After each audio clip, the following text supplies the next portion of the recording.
Good morning and welcome to the Morning Connection. We're coming to you live from the Bess100 FM studios right here in Kingston, Jamaica. And we're starting with a very, very special good morning to our friend Nalini in South Africa, in Johannesburg. I would like to tell you that Nalini was waiting for us in studio. Yes, she was. I think she was waiting on me. Yes, she was waiting on you. She called in just to say good morning to Pastor Percival. Good morning, Nalini. It was really wonderful. Of course, it's about 1 o'clock in South Africa, so they're she's well into her day. Good morning 1 o'clock a.m. or 1 o'clock p.m.? PM. Mm-hmm. Okay. They're 7 hours ahead of us. Okay. 1 o'clock a.m. She really is a committed fan of the program. She was up at 1 o'clock in the morning. Oh my, that's real commitment. Yes. Good morning to those who are joining us online. Some of you have already. Where is Delroy? What's happening in England? And to those who are joining us on air, you know we value your company in the morning and we look forward to being here, doing what we do. Better music, better vibes. Morning engineer and producer in the studio. We've sent Eden on leave. You sent poor Eden. Oh, poor Eden. She's been coming in early just so she could open up her laptop and do some work. Wow. So, yeah, I took that one off the table. We miss her. I know you'll miss her. The presence is always missed. That's what we need. We need to operate from the presence. We need to go back to Eden. Back to Eden. Back to Eden in our bed. Is a place. Good morning to you, Pastor Percy. How are you? I am good. It is the place of rest. It is the place of instruction. It is the place of power. Yes, place of disobedience too. Yes, and that is what happened to us. We were in Eden where Adam was getting his instructions, and whatever he said, God says, you do it. That's what it is. And we move from that. Can you imagine you took a decision to come out of the place of power. So you could go and say, oh, it's there. And then you come back and say, oh. Little joke. No, Let me back in. A joke me did not make, God. It was a joke. I've gone out there and it's not nice. It's not a nice place to be, but thank God for the person of Jesus Christ who has brought us back. Back to Eden. Back to Eden. He was the second Adam, and indeed he restored us. Again, because of the decision we have made, because we have to recognize that outside of our Father, we are nothing. Jesus even said that outside of God, my Father, I can't do anything. Anything you see that I do, it is because of the relationship that I have with him. So this morning, I just encourage us to be in relationship. And for those of us who are Bible readers, I invite you again to read Matthew 6, all of it. But the important one, which we all know, seek ye first the kingdom of God and his righteousness, which is his way of getting it done. And he promises that he'll add everything on to you. Wonderful. Good morning. It is our 6:30 break as we come up on that. I'm so glad you're watching the clock. No watch this morning. No watch this morning. Yeah. I've done either. Oh, all right. But so what I observed with my watch is that it was half an hour behind time. I'd set it and put it half an hour ahead. That is instructive. My Lord. I said, no. You are deceiving me, so I leave you behind. So I found that so fascinating. Seriously, So how it is that you forgot your watch this morning? Or you didn't forget it? I forgot mine, but you left yours deliberately? I left it deliberately because it's normally working and I'm checking it and I'm saying, no. I'd set it half an hour ahead. Yeah. And within 2 hours, it drops off an hour. Okay. So I know a place that would service it for you. Okay. They can be serviced, Okay. Yeah, things can cause the mechanism to falter.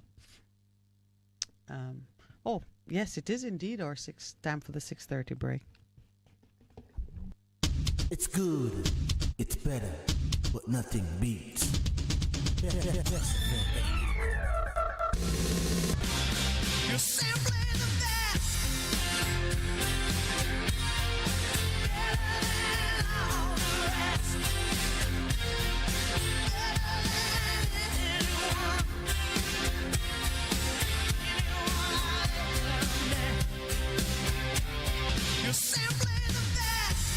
FM 100.5 on your dial. Keep listening. Warning, warning.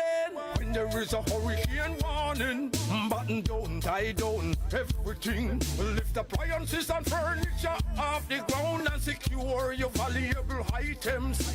If you wanna boat, secure it on land and turn on your yard if you a fisherman. Make sure you turn off every breaker, and before you sleep, turn off your generator. Flooding, that is a real danger. If you live a gully bank, river bank or low line area, if you see flood waters are rising, get out, get out. Heed the warning. If your land starts slipping and a sliding, get out, get out. Heed the warning. Hurricanes gonna happen, so be prepared. A message from the Office of Disaster Preparedness and Emergency Management. For a better choice in all your electrical supplies, A, authorized 3M dealer and better brand names. B, better service including free island-wide delivery. C, all major credit and debit cards accepted. It's ABC Electrical Sales. Shop number 8, Hagley Park Plaza, Kingston 10. Open Monday to Friday, 8 a.m. to 5 p.m., Saturday, 8 a.m. to 4 p.m. We make your electrical jobs as easy as ABC. Call 754-3825-8 or fax 754-3659. ABC Electrical Sales, for a better choice. Half a tree, one and drive, half a tree. Bossy, how do I take taxi style? Jano, I want to tell you, say, 2 months now, my transmission mash up, and me check everybody and can't hear nothing positive. Yeah, hear me? Yeah, waste all that time I shop around and never call the experts. Winters Auto have them. Them have over 35 years of experience and them diagnose the problem and get back your transmission brand new. For them service excellent and efficient. Trust me, man. Yeah, hear me? Call them at 929-7040 or go to them at 106 Maxfield Avenue, Kingston 13 and talk directly to the boss. Just tell them I'm me, send you. You big star. Yeah, man, respect my boss. I try calling her, cause trust me. Waiters, Auto Spares and Repairs, good afternoon. What a relief. Bess100 FM is the authentic voice of Jamaica, promoting your prosperity with better vibes and better music. Let us promote your goods and services for you. Advertise with us. For more information, call our office at 876-276-8935. That's 276-8935. The Morning Connection is not your usual talk show. We aim to stimulate discussion and chart new paths to self-empowerment. So please join us, Minett and Percy, on The Morning Connection, Mondays to Thursdays, 6 a.m. to 10 a.m. on Bess100 FM. It's good, it's better, but nothing beats.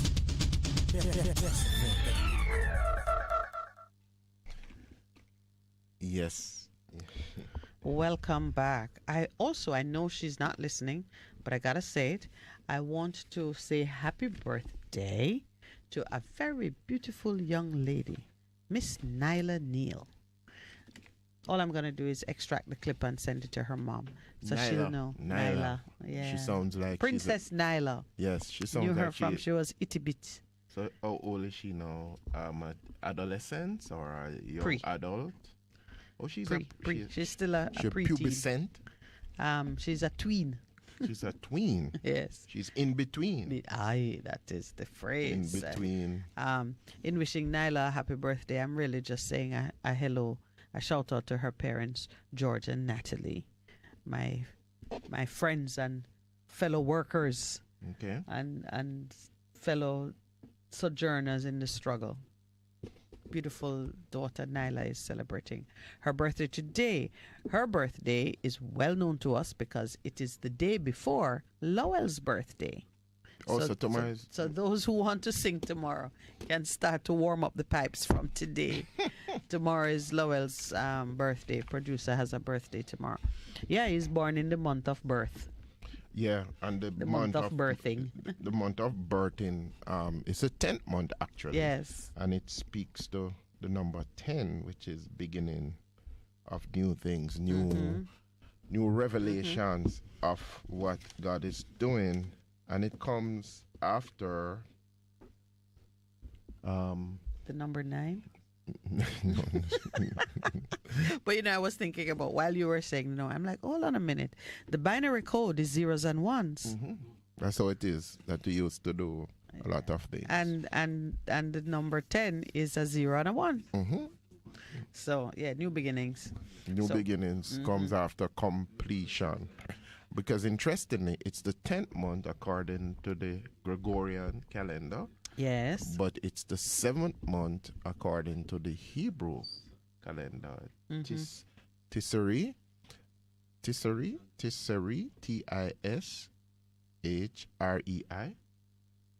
That's what it is. You're asking the wrong Hebrew.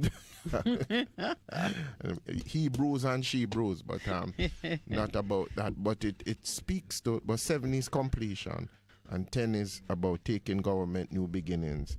And so God is up to something. And interestingly, somebody who is a scholar, a Jewish scholar, and yes, he pointed out to me that 5783, we've moved from, according to them, we're in the year 5783.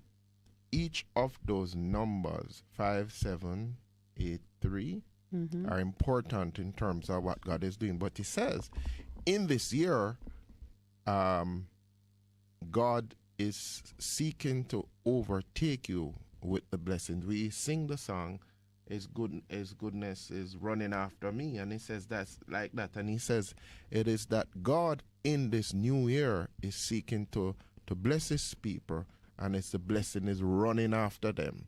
So you are out there, just have this picture in your mind that God, by his Spirit, is seeking to bless you, to overcome you with his blessings in this new year. I found it so fascinating. God is really running you down to pour his blessings on you. Psalm 23. Yes. Surely goodness and mercy will follow back after me. Yes, follow back at me. Follow back as at Oliver Samuels would say, in all the ways that you are. So be encouraged as you seek his kingdom. He promises. But you know how I look at it? That's that verse from Psalm, surely, goodness and mercy shall follow after me, which is what transliterates into chasing after me. I always think of it as being surrounded by like a mist, meaning every part of you, every experience of your life comes with an opportunity for a blessing. So in my mind, when I create a mental picture of what it means that your goodness and your mercy are chasing after me, is that no matter where I go, if I move fast, if I move slow, if I stand still, I am surrounded by a wealth of opportunities to be blessed. I'm also surrounded by a wealth of opportunities to be knifed, stabbed in the back, and left for dead. But in the midst of all of that, the producer looked shocked.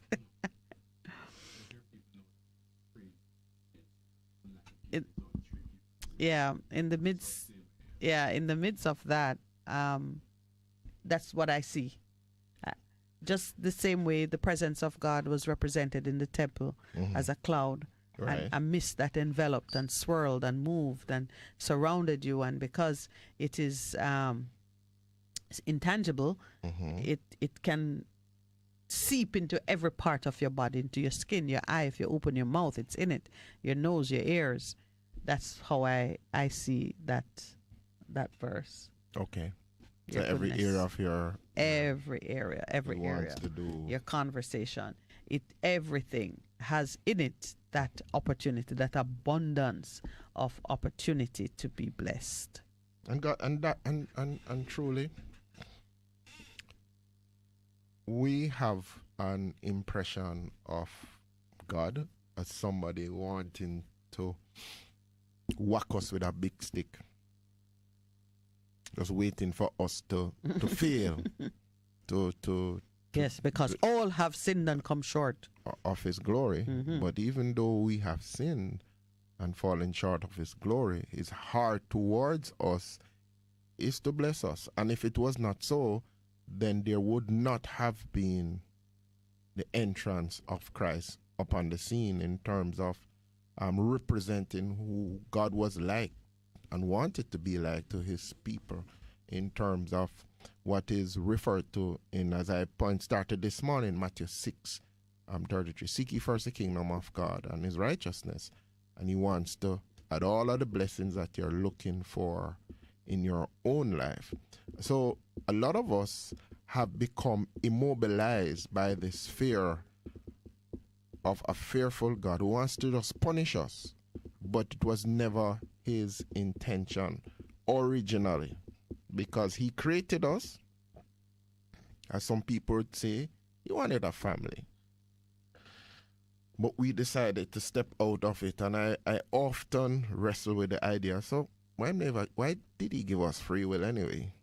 Because he wanted us of our own free will to be in relationship with him, to worship him. And so he's not out there with a big stick wanting to whack us when we step out of line. He wants us to, when we recognize that we have made a mistake, that indeed we have sinned, that we've missed the mark, that he's always willing and waiting for us to come back to him. So that's why it says in John, if we confess our sins, he is faithful and just to forgive us of our sins and to cleanse us of all unrighteousness. And today is celebrated in terms of as Yom Kippur. Yeah, Yom Kippur. Yummy. Yeah. And it was a day of atonement, which at one meant the day of new beginnings, where in their culture, what would happen, it was the only time that the high priest would go into the Holy of Holies, and the people would wait with bated breath to see if we could come out. But it always signaled a new beginning in terms of all of what happened before. It's like he wiped the slate clean. And when you come out, you could go into this new year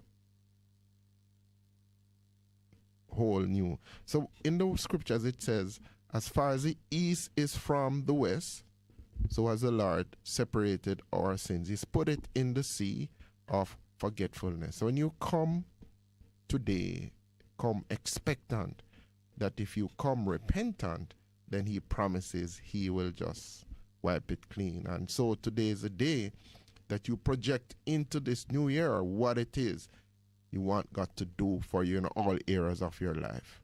Because it is his good pleasure to give to you the kingdom.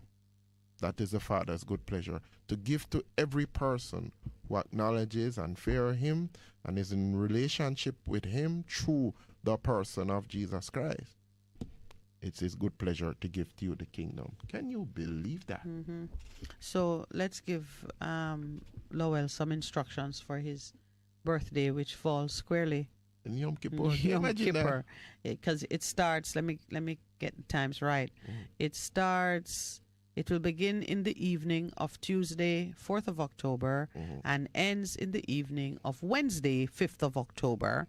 And Lowell, I will monitor to see that you observe. It involves, the day's observances consist of full fasting and ascetic behavior, accompanied by intensive prayer, as well as sin confessions. From this evening to tomorrow evening, Wednesday evening, you shall be. Should I just monitor him for you, Pastor? No, you're going to be doing it too, because remember, it's at the beginning of year. So both of you are together in one accord. How did that happen? It's his birthday. No, but the two of you together, it's the beginning of a spiritual. It's Yom Kippur, the day of one meant with God. All right, so it applies to all of us then. So you're in it. I'm in it too. You're fasting. Big time. Yes, You'll be fasting big time. Yeah. All right, Lowell, you got it. From this evening to the evening of your birthday, we will be in full fasting, and we will wipe the slate clean. Big. Yes. She's complaining that she's not going to buy him lunch or dinner. But further, after tomorrow, dinner, you can get dinner. Evening. After tomorrow evening, a new slate. He can break the fast tomorrow evening for dinner. Yeah, so you have a new slate. New beginnings. Yeah, but we talk about even the Sabbath rest and what is so special about this occasion that God prepared for his people to move away from work and distractions of the flesh and focus on renewal and re-energizing the body and the spirit. For the spirit, you take your rest in him. For the body, you simply pull away from the work that occupies you throughout the day, or however you make your living. I got up one morning with this my head was filled with a recognition that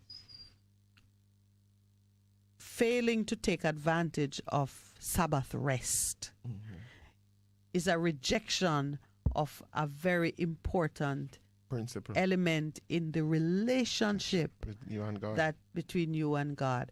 And in my mind, I was seeing like, wow, here it is. Your loving Father says, okay, I'm going to anoint a period of time for you to rest with a very special, soothing, caring. It's like spa day for the soul. And I'm putting it right here so that my beloved children, partners, co-workers can come into my spa and just relax. You refresh. And when we come, well, some of us nobody go at all. Some people don't show up. But those who show up come with their laptop, with noise, with all kind of things that take away from your ability to enjoy it. And I said, okay, so if I were someone who, I prepare, it's date night, and I've prepared the beautiful meal, the atmosphere is right, the music, and everything is there for a time of intimacy and relaxation. And in comes my partner with two friends, some loud noise. Him still need to finish something from work. He might have no time to focus to even have a good conversation. How would I feel? And then that happens all the time and all the time and all the time. So and if your love language is quality time, say he's communicating to you that he don't love you. Right. Big time. Yeah. Yeah. But so now, just flip the script a bit and understand that this time of rest was created for us, and Christ himself, when he came, he said the Sabbath was created for man, not man for the Sabbath. In his great compassion and wisdom, God saw that after 400 years of slavery, these people didn't know what it was to rest. And the preparation of the Sabbath was not so that God could be made bigger or get anything out of it. There's nothing in it for him. He made it for us. And just like when you prepare a nutritious meal for your family or for your child, and you know that their health depends on eating properly, and you see them going to grab all kind of stupid snacks, exercising their free will to go and overindulge in something that is going to lead to bad teeth, bad skin, unhealthy bodies that won't rest or produce well, and you're looking on and saying, but look, I've made all the right provisions. I made the provision. And they are exercising their independent thought to go and choose stupidness. Your concern at this point, is not really because they have flouted your rule or rejected your provision. I mean, it doesn't really affect you. Yeah. It's how it impacts the person. So many times, even as parents, what I realized when I became a parent, I understood that the parent-child relationship is a facsimile of the God, the Creator-created relationship. It is. Because I look at what I'm doing for my child, and because I have the advantage of age and greater knowledge and wisdom, I know that what is the best thing for him up to this point in time. And I try to, because it is a love relationship too, I'm not going to beat him into it. I want him to learn the value of it and to come into it of his own free will, so that one day he can do the same with his children or those for whom he has responsibility. And you're there kind of like on a knife's edge, balancing discipline and love, and using moral suasion and knowing when to impose your will and when to allow the an cross to come opportunity into for, you. and I was totally fascinated by it. But can I introduce another concept? Yes. In terms that you speak about the relationship with father and child and so on, it is one of the challenges that a lot of people have in terms of understanding God as Father. Yes. Simply because most people have not had good fathers. Mm-hmm. So when you're explaining God the Father to a lot of people, it is a concept that is alien, foreign. And so I've known where a lot of people have had to overcome that. You're saying God is loving and kind and thing. I'm going, me never see that in my father. And so it is something that people really have to overcome. I remember also a colleague of mine who has done mentorship in a lot of schools. He says he'd go into a school and he'd speak to the children. I'd say to them, even as we focus on our children in our nation and what is happening to them with the recent death of another student taking the life of another.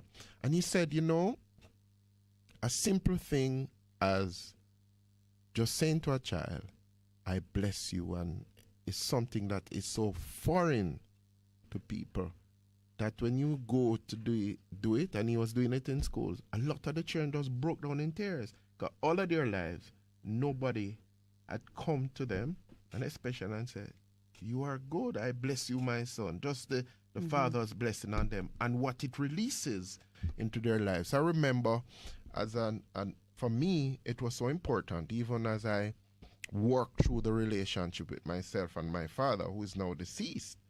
One of the things in terms of our reconciliation that I had to do was to sit with him. Admit, I can never forget it. I was overseas and was struggling with a lot of stuff, and then the Holy Spirit says, when you go back to Jamaica, go look for your father. Find him. You find him. It's not that he was lost, but my parents were separated and thing. Go look for him, because there are things that you and him just need to sit down and just talk about. I need to forgive him and to release him. So I did that. And I remember the day I spent hours. It was like 4 or 5 hours, and I was just talking to him, and he was doing his thing as per usual, but I needed to release it. Yes. And I did, and a good cry and thing. But the Who significant... cried? He did or you? Me. Oh.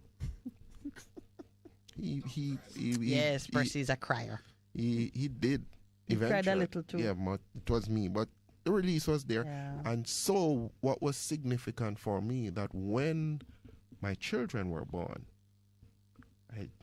he knew them, but I took them to him and says, I want you to bless my children. And release. So it's so powerful. It was such a powerful thing in terms of the blessing of the Father. Let me ask you, did you find value in his blessing? Yes, ma'am. Why? Because the Father's blessing is an important one. It was important for me, because a lot of times you go through and your Father has never affirmed who you are. And that's important in terms of releasing you and for it to just... So those... Is it because you had a living, identifiable father why it was important, or is it inherently important? I ask because those whose fathers die, those who have no fathers to speak of because father disappeared, never took responsibility, are they humbugged by the absence of this inherently important blessing? Why? I don't know, but I just can't speak from my experience. Yeah. I think there's something inherently powerful. It was value. It had value to you. And it has value for other people. Yeah. There's a young lady. That's no value for me. Okay. All right. I just throw that in there as you're marching along. Yes, that's all right. You know why? Because I came to understand that Father in its original and true source, and it refers to your Creator. And whatever you are blessed with or saddled with in your human existence, never mistake it for a replacement of that original relationship.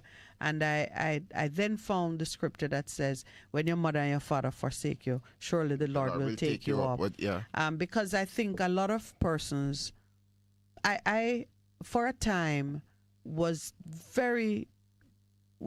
maybe not struggling. I was considering deeply what it means for those who will never get that blessing, who may be in line for it but never get it. Are they traumatized in some way that is okay. irreversible? No, I love that you brought in that. Yeah, so that's why I raise it. I believe because if it's inherently valuable, then it means those who have to do without it have suffered a loss. They've suffered a loss, but guess what happens? Yes. When they discover their Heavenly Father in an instant. Why? Because he was lost. Because he was lost to them, yes. He was lost to them because weren't in relationship. He's never lost. He's never lost, but he's lost to them. Listen, man, I'm just teasing you. Carry on. Yeah, so in itself, when you come to realization of your Heavenly Father and what that means to you, yes, it is so powerful. It releases you because here's the transition that happened. So I understood who my Heavenly Father was. But you knew who your Heavenly Father was long before you sat and cried at your earthly father's feet. No, because I was physically there. Yeah. Yeah, but in terms of just something happened. I was reading a paper recently, and it was interesting. It came out of the Iran, where they did a paper in terms of the impact of their father, whether he rejected or accepted them, and how it led to mental health issues. And I said, wow, because a lot of time we've spoken about it, and we speak about the father wound that a lot of people work with. But when you come into relationship with your father, it helps you, it releases you, it affirms you, and as you often hear me say, you get to like baby kite. Yeah, so kind of weird for me, and I'm just sharing a little bit for context. I was greatly, greatly, greatly loved. In particular, well, not in particular, I was greatly loved by my father. I mean, love him, girl, picnic them, as you would say. Always felt that my mom had a favorite, and it wasn't me, or several favorites, and it wasn't me. It wasn't you. It wasn't me. And like most, young people, you go through a period when your self-esteem is under rapid, intense development. And you're figuring out who you are, what makes you strong. Are you even strong? How do you move from one place of vulnerability to a place of strength, and all the other things that we all go through, whether we can classify it in that way or not. So when we come back from the break, I'm gonna just raise a few things that I think the knowledge of it might prove useful to somebody who is still at that place of struggling. Yeah.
to Thursdays, 6 a.m. to 10 a.m. on Bess100 FM.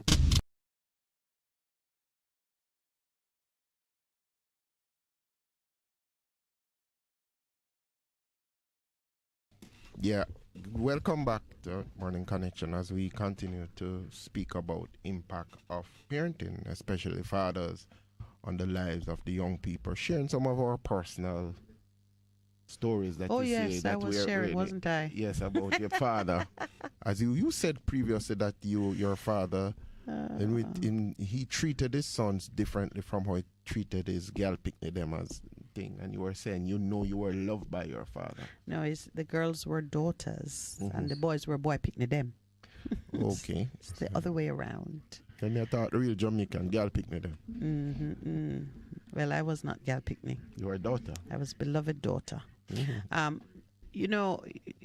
started to go into it a bit because I remember a piece of unassailable logic struck me. If my father is wrong to denigrate the boys, how can he be wrong in that and right in elevating the girls? The two, it can't be that he's a man of integrity and sound thinking when he elevates one. Because in his own mind, you need to be protected, while the boys are strong enough so they could fend for themselves. All are his children and they're all equal and entitled to the same love and respect. That's what you'd say. That is my conclusion. So I could not. No, that's what I'm saying. I'm in agreement with what you have said, but I'm just saying in his own thinking. But I'm making a slightly different point. I'm saying that I could not be content in enjoying the benefits of being an elevated child, special child, and not recognize that the unfairness. I knew there was no difference between me and my brothers. No difference. We were all children of the same two parents. So, and they were doing nothing different from what we were doing. Everybody was playing and eating and making mistakes and hiding and being naughty when nobody's watching, and we were all doing the same things. So why would you lift one up and push one down? Something wrong with you. So when I came to the conclusion that it's something wrong with you who's thinking like that, I then had to decide, all right, so does that mean that he's wrong about me? This is logic. This is the heart of critical thinking. I have to say, well, is he wrong about me? Since he's wrong about them, could he also be wrong about me? Do you see where I'm going? So I had to put that aside and say, okay, he didn't create me, he didn't create them. He was just blessed and fortunate to marry a woman who gave him all of us. From whence comes that goodness then? So I know that, well, I told you by the time I was 10, I'd had enough of a spiritual encounter to know that children are given to the parents. They come from somewhere, and ultimately it is that somewhere that is accountable for them and to whom they are accountable. So I could then look at my parents as just being older versions of me, meaning they too came as I did. They too were placed in a place where they got a mixed bag of goods, and they are as much the product of where they landed as much as the product of how they sought to create a better identity for themselves. So from a very early age, I was saying, okay, I want to be this as opposed to that. So I know, for example, that I'm someone who likes order and I don't like noise and chaos. And I decided to curate my environment and my experience to give me those things. So when I never really looked to my parents for that. Let me put it that way. I never, if by the day that I announced to my dad, I'm going to go to university, nobody had gone to university before. University was a mysterious and very expensive sounding adventure. And he looked at me and he said what he did. And I said, I'll get a student's loan. He wasn't confident that he could stand with me for that experience. And at barely 18, that summer I was 18. I had to say, well, no, Dad, it's okay. I'm going to do this. Come, I did learn about student loan. Didn't have a clue what was required, but I wanted to give him. So there I was, at probably still 17, because saying this is how I'm going to go about doing it. The point I'm making is that, yeah, it is a kind of, there's something Lowell taught me from the world of finance. There's a, oigo, Lowell, there's a need to have and a nice to have. Oigo. There's a nice to have. And a need to have. And a need to have. A Focus blessing on the from need your to- parent is a nice to have. From me.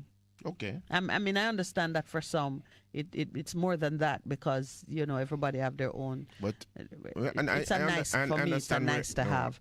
But if you don't get it, and to every child out there or young person out there who never got it and can no longer get it because parent is in the grave, don't try to dream, said my mother dream me or my father dream me. Some of the times that happens, don't negate that. No. I'm saying, I'm not saying it don't happen. Yeah, but you're I'm just saying don't focus on it. Don't focus on it. Right. Don't be longing for it. Don't say, certain things won't happen until this. No. Right. And I was never saying so that. sorry. And I know, my love. I was never saying that. I'm just saying in terms of the experience on the ground with a lot of people. But you know what God does for other people? He puts other people in their lives to help them, to affirm them, to say, have you had a mentor? So you're right. When you understand that Father means source, another source can take the spot, right? So a lot of people. So even as I don't know. And you have so many spiritual children, so we know too that even as you mature, you become source to others of spiritual encouragement, and in so doing, you can end up with many fathers. Yeah. But the interesting thing happened. Yeah. There's this young lady, and she said to me, Christian and so on, she says, one time you introduced me and you referred to me as your daughter. Yes. You don't know what you've done for me. So my daughter knows she has a big sister. Because of just standing in the gap, affirming who she was. Right. It really, so now I've got children, grandchildren. Yeah. That kind of a thing. So the whole, we often speak of the importance of the family unit in terms of fostering. Some people never had it. Never had the biological one. Yeah, but you're making such a crucial point right here now, because if you miss the joy of a biological one, you can create. And sometimes you have a spiritual one, which do you remember when Christ told the people who said, your mother and your brother out there? And them said, them is that. And he turned to his disciples, those, and says, this is my family. Yeah. And on another occasion, he said to those who says, we gave up everything to be with you. He says, when you do that, you get new mother, new father, new brother and sister, new family. And add some other things, which goes back to the point I was making already. Yeah. I said, seek ye first the kingdom. And the kingdom is God's way, his system of doing stuff, and he will add everything else unto you as you need. And that's a very important principle, even as we continue to speak into our nation, to say, seek God's way of doing stuff, of living good with each other, of being in right standing with him, in living in righteousness, in being a person of justice, a person of mercy, a person of truth. And God says he will add everything. And I've known of so many persons who have just held on to that simple promise when he says, seek, and he says, I will add it back to you. Yes, I see that hand. Remember that you're on radio. He says, What hand are you seeing? I'm seeing the hand of somebody saying, yes, I'm agreeing with what you're saying. I'm a seeker. I'm a seeking first his kingdom in his way of doing things. Yeah, man. And he promises he'll add every single thing that you need onto him. And you know, it is in that same Matthew 6 that he says you can't serve both things. You can't serve God and Mammon because you're going to hate one and serve the other. But it becomes so very important for you. So even as we continue to contend with what is happening in our nation, and there's so many things that seem to be off. I wonder why is Mr. Leachin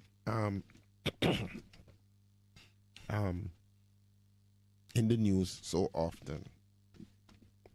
Any news on it in terms of? It's your fault, you know, Pastor. My fault? Yes, every Wednesday you have us calling out the princes, calling them out. So all of their doings are making front page news. This one now has me really thinking. So yeah, you've touched on it. There is a report that the Michael Leachin owned Trident Estate in Port Antonio has submitted a road realignment proposal to extend the footprint of its land holding to envelop more picturesque seafront in Portland. So many of you are saying, like, you can submit a road realignment proposal. Did you know that a private citizen could send us a proposal to the government to say, please don't put the road this way, I'd like it to go that way?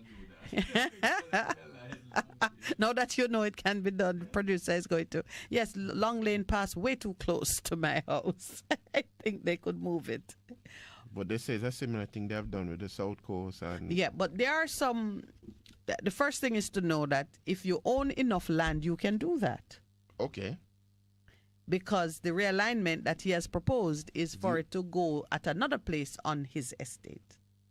That is how it reads. I don't know if it's true. Okay. That's how it reads. It suggests that the road could go further in and leave more of the seafront, the coastal land. But all right, so that's one thing. Yes, as private citizen can say to the government, don't put it there, put it somewhere else. What was capturing my imagination, however, is that we born and come see that some parts of Jamaica you can't put your foot there. There are some estates that have been in ownership by, leftover colonial families, and some people only hear about it. Some people, and most of us, have never seen it.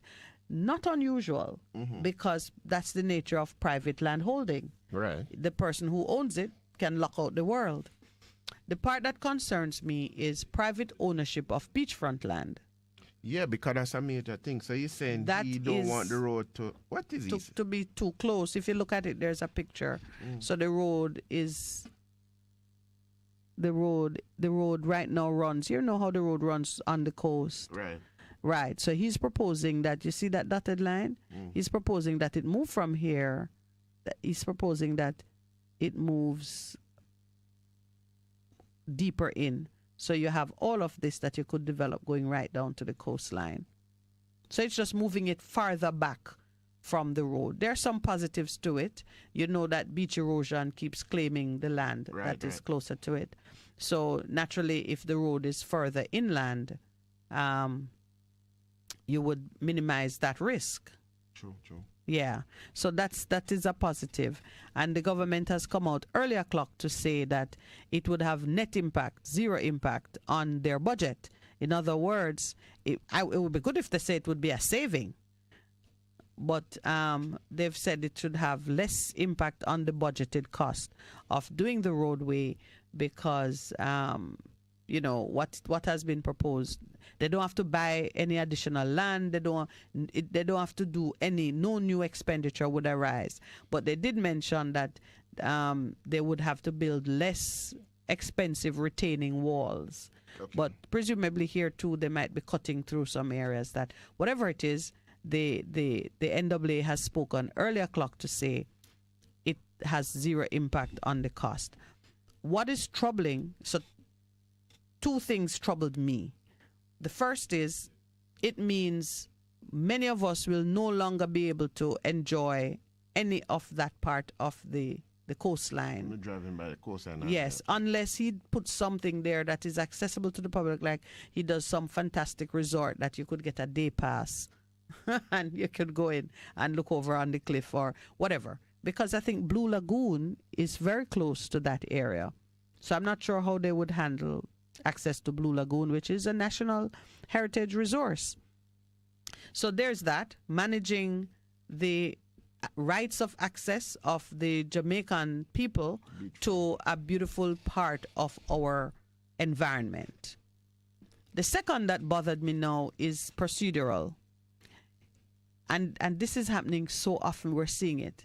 What do you think the mayor had to say?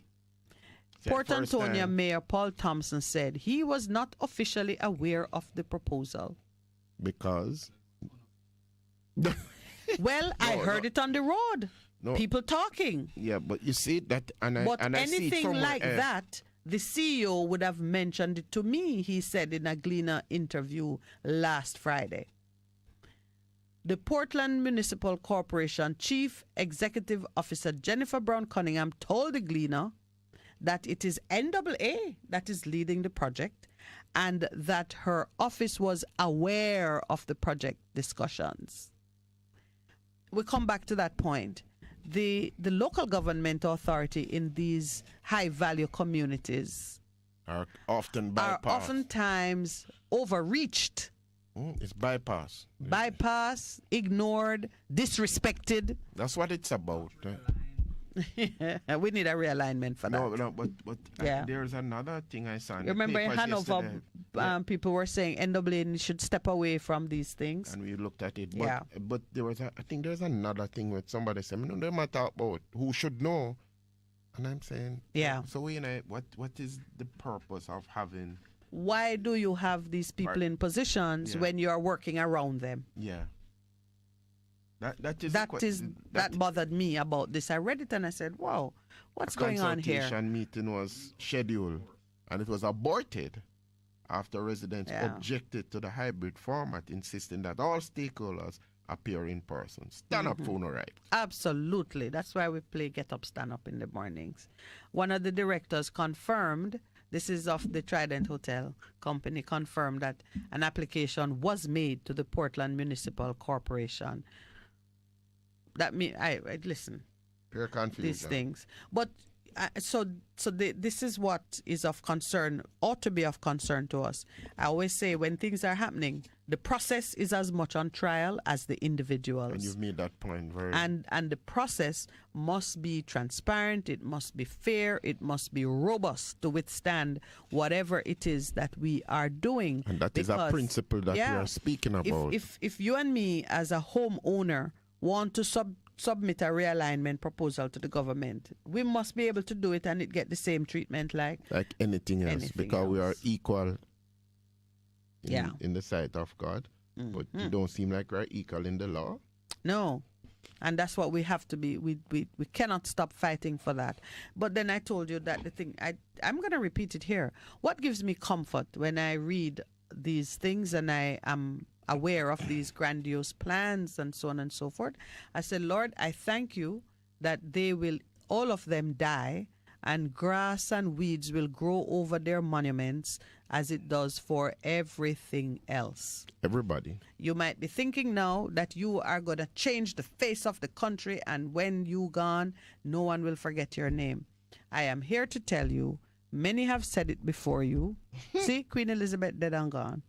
Even no matter how long she was living, she too had eternity in her heart. She knew that one day she would go. Says, eternity is in the heart. In the heart. And believe me, where you go at that time, the people who are up here walking on the top of the soil don't have to pay your thoughts, your dreams, your ambitions one lick of attention. But if you have been a good representative, you will end Somebody up with a will good remember you legacy. kindly. Yeah. But you know, I give myself that. I said there are many things that people built and said, well, I build this one forever. And a hurricane might come and sweep it away. And if nobody cares to rebuild it, it's gone. That's it. So when you're building your monuments and you think that you can lock off a piece of the country and no other poor people foot will walk on that stretch of soil, please understand that poor people foot going beat up and down by your grave if you get one. It's like the pyramids, the concept behind all it. Yes. Oh, jeez. Yes. It's Well like said, pyramids. sir. It's like the pyramids. Yep. All happening is poor people walk up and down all over it. Yeah, pyramids. Yeah. No. Well, it's a concept in man's heart, you know. They don't recognize that God is God, and they are not. And we just always have to be. I take comfort in it, you know. I take comfort in the mortality of man. Right. That one day, no matter how rich and powerful you are, you will be reduced to somebody who has to be turned over. Mm-hmm. Maybe if you get diapers, you will have those. Some people try to die before that happens. People say, move me out Just here. understand that it is only the death of the saints that please God. Yep. He delights in the death of his saints. The rest of us, and he invites everybody to be a saint. He does. The invitation is there. It's 7:30, so I'm going to leave on that note. There is an invitation for everybody to be a saint. Yeah. So you don't have to feel that you're going to be left out. No, or that Miss Minett is so cruel talking about how everybody will die and grass grow over their grave. And there's some very, very, very high-placed people who goats even walk on their grave and poop on it. A difference you can hear, a difference you can feel. Bess FM, keep listening. Warning, when there is a hurricane warning, button down, tie down, everything. Lift appliances and furniture off the ground and secure your valuable items. If you wanna boat, secure it on land and turn on your yard if you a fisherman. Make sure you turn off every breaker, and before you sleep, turn off your generator. Flooding, that is a real danger. If you live a gully bank, river bank, or low line area, if you see flood waters are rising, get out, get out. Heed the warning. If your land starts slipping and sliding, get out, get out. Heed the warning. Hurricanes gonna happen, so be prepared. A message from the Office of Disaster Preparedness and Emergency Management. For a better choice in all your electrical supplies, A, authorized 3M dealer and better brand names. B, better service including free island-wide delivery. C, all major credit and debit cards accepted. It's ABC Electrical Sales. Shop number 8, Hagley Park Plaza, Kingston 10. Open Monday to Friday, 8 a.m. to 5 p.m., Saturday, 8 a.m. to 4 p.m. We make your electrical jobs as easy as ABC. Call 754-3825-8 or fax 754-3659. ABC Electrical Sales, for a better choice. Looking to clean your vehicle super clean? 123 Clean Car Wash, located at 2 1/4 Osborne Road, Kingston 10. Entrance on Grove Road, below Tropical Battery. They wash and vacuum, undercarriage wash, engine wash, polish and compound, shampoo and detailing. Call them at 876-631-3400. 123 Clean Car Wash, the best in the business for a cleaner wash. Believe me, it's so easy. Half a tree, one and drive, half a tree. Bossy, how you do I take taxi style? Jano, I want to tell you, say, 2 months now, my transmission mash up, you know, and I check everybody and can't hear nothing positive. Yeah, hear me? You waste all that time on shop around and never call the experts. Winters Auto have them.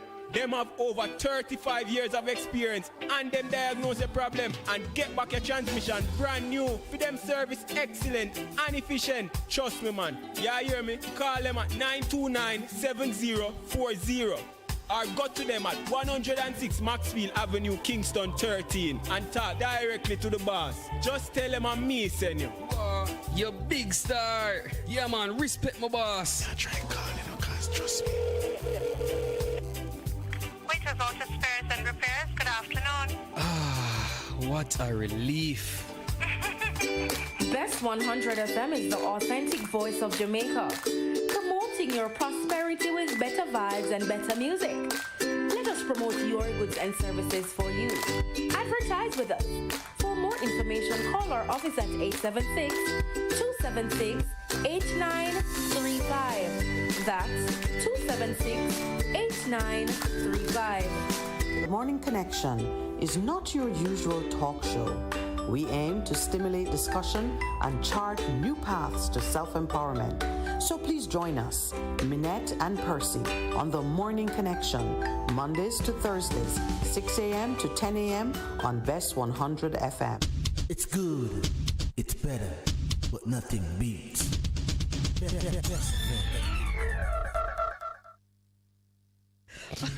Listen, man, this is not free-flowing Thursdays, Pastor. You keep... No, it wasn't free-flowing Thursdays, people. I was just commenting in the break as what has happened in terms of the election in Brazil. They're gonna have a second runoff because it was not conclusive. Nobody got 50% of the votes. It's the two people now, Bolsonaro and. So couldn't they do a coalition government? No, it's President I'm running for. President. You can't have a coalition president. No, not you do it today. I do it tomorrow. We just keep drawing straws. No, but then what is happening in Iran? Yes. With what has sparked it is that they have thought police. So the ladies in public, you have to wear say the word for me? Hijab. The hijab. And she died because she took off hers, and the ladies have just come out. And say kill all away. Yeah, because they're killing some of them. But what is interesting is that the little schoolgirls now are protesting also, and they're saying freedom. So, but it's widespread. Yeah, and I did a dramatic representation of young women tossing their hair and saying freedom. Yeah, because all those restrictions, have been removed. Confines the hair and so on. So those of us who are not tracking what is happening internationally, even in terms of what happened in Italy with this lady who's become the Prime Minister? Prime Minister. The lady. It's interesting. It's very interesting. You're looking at it from a gender perspective or freedom perspective? Freedom perspective. Yeah, in terms of what is happening. Yeah. An aside, we could return to the main whatever we were talking about before, but I'd been thinking about what it means for women to take up a leadership position in fighting for change. And I was looking at the pace at which we are committing violent crimes against women. It used to be that women were singled out for favored treatment, even in like execution of the death penalty and so on. You didn't lightly kill women because when you kill the bearer of children, you're killing the future. You're killing the future. I mean, crudely put, it wasn't necessarily anything more than a very acute sense of survival, that the cradle and the womb is a very critical part of the survival of a race, a family, whatever. And that's why women who were barren carried such shame and were regarded as cursed because you're unfruitful. But now, because we occupy that special place, I mean, we know we don't carry children by ourselves, but the truth is, if a reassignment of roles were being given, I don't think many men would say, all right, I'll carry, I'll do the carry. But isn't it happening in some places now where the men are carrying children? I don't know how many places. I know many experiments. But would you volunteer? I mean, no, my dear. I don't think it's something that many would volunteer to do. No, my dear. Just the time that it takes and the inconvenience of it. Even though many men carry a big stomach, I think I don't know that it's something. To be honest with you, when I understood fully, it's not a task that I would go and volunteer and say, me, let me be the one to carry. Yeah. It take up a lot of time. It's life-threatening too, It's life-threatening. It mash up your body in many ways. Not everybody bounce back. It's life-threatening in terms of you are actually carrying another life, and you could lose your life. You could sacrifice. Most people don't even recognize that, even in terms of pregnancy, what it could lose your life. It's a big deal. It's a big deal. So you don't go into it lightly. So anyway, I was there thinking that because women occupy that role, special role, yes, it means then that we can be frontliners in the fight for change. So even those little girls, tossing off it's more a symbol of repression. Yes. Yeah. It's a big deal. How many? Well, you can go and maybe execute one adult female, and if your stomach's strong, you can maybe get up to 10.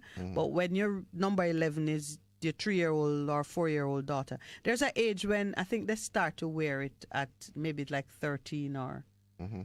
Yeah, because children, little babies, the little ones don't have to wear it. But there's an age. I could always check that age.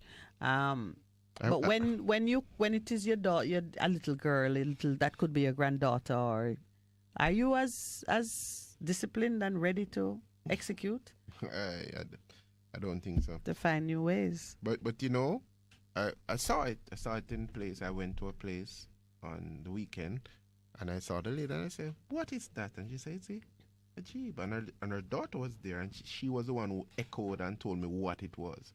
So her mommy had it on.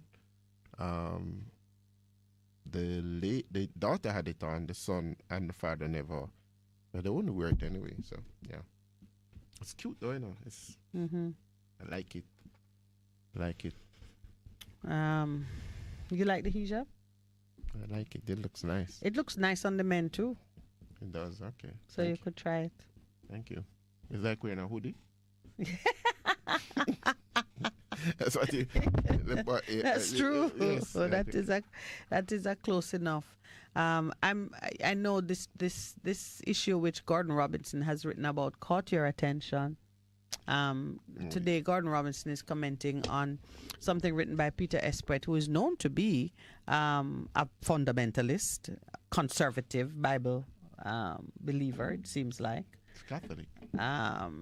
So very conservative.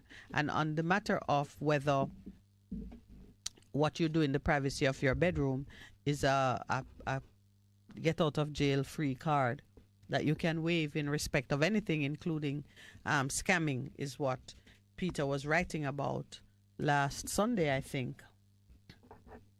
He wrote something to say that since people are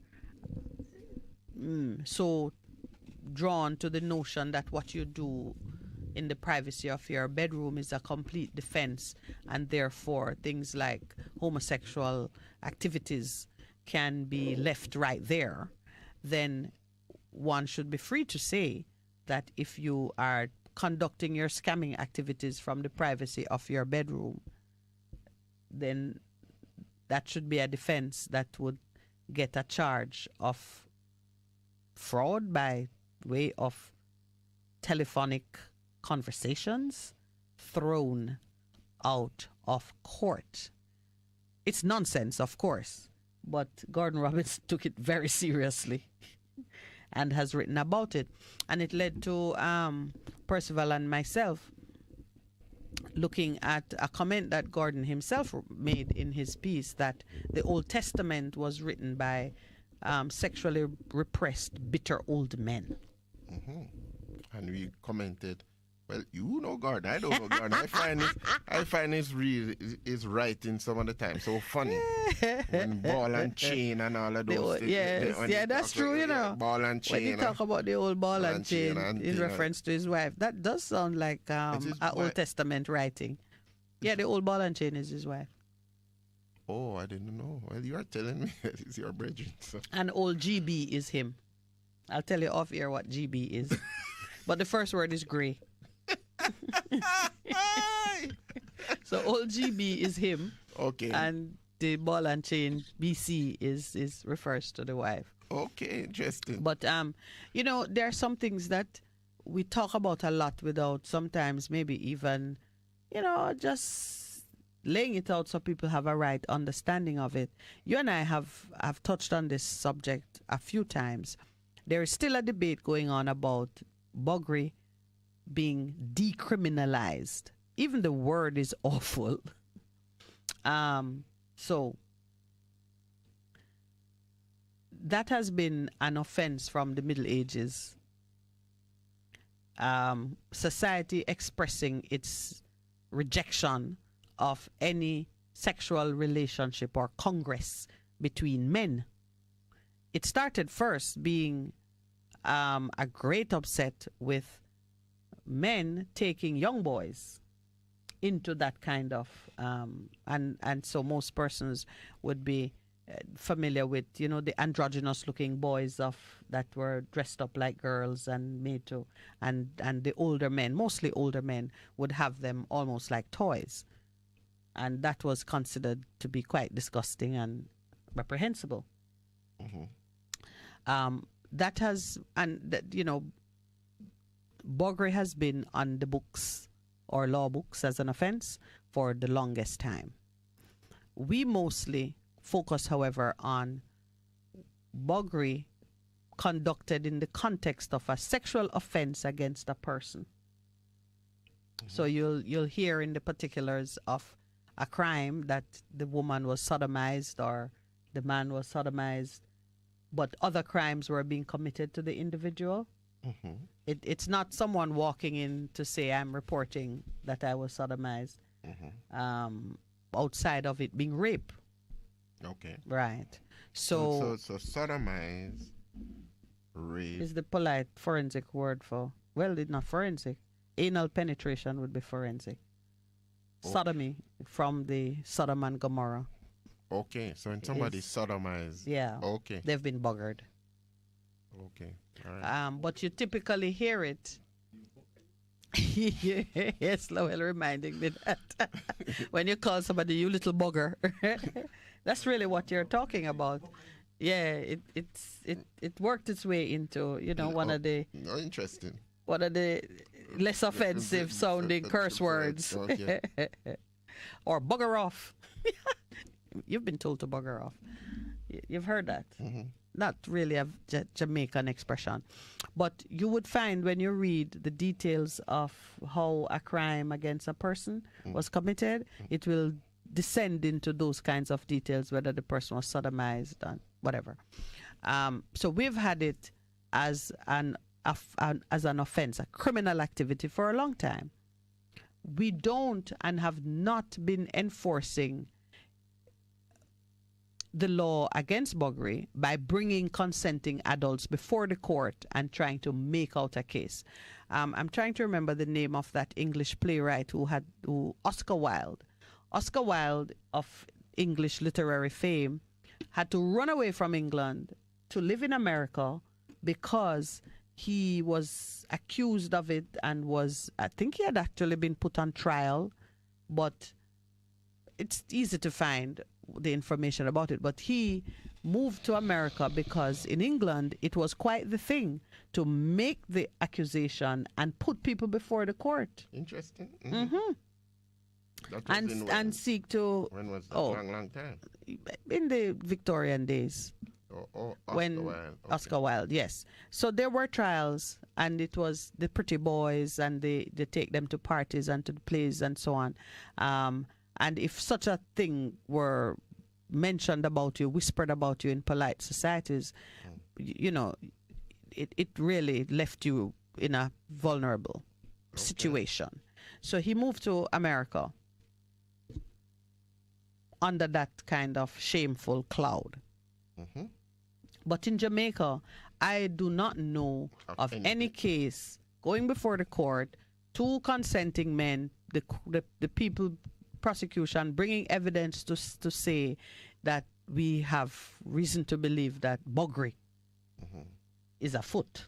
I'm just mixing the metaphors a bit. Still, we talk about whether or not it should be it should continue to be a crime in Jamaica. Well, all of us look at different laws and say, if you're not enforcing it, why do you still have it?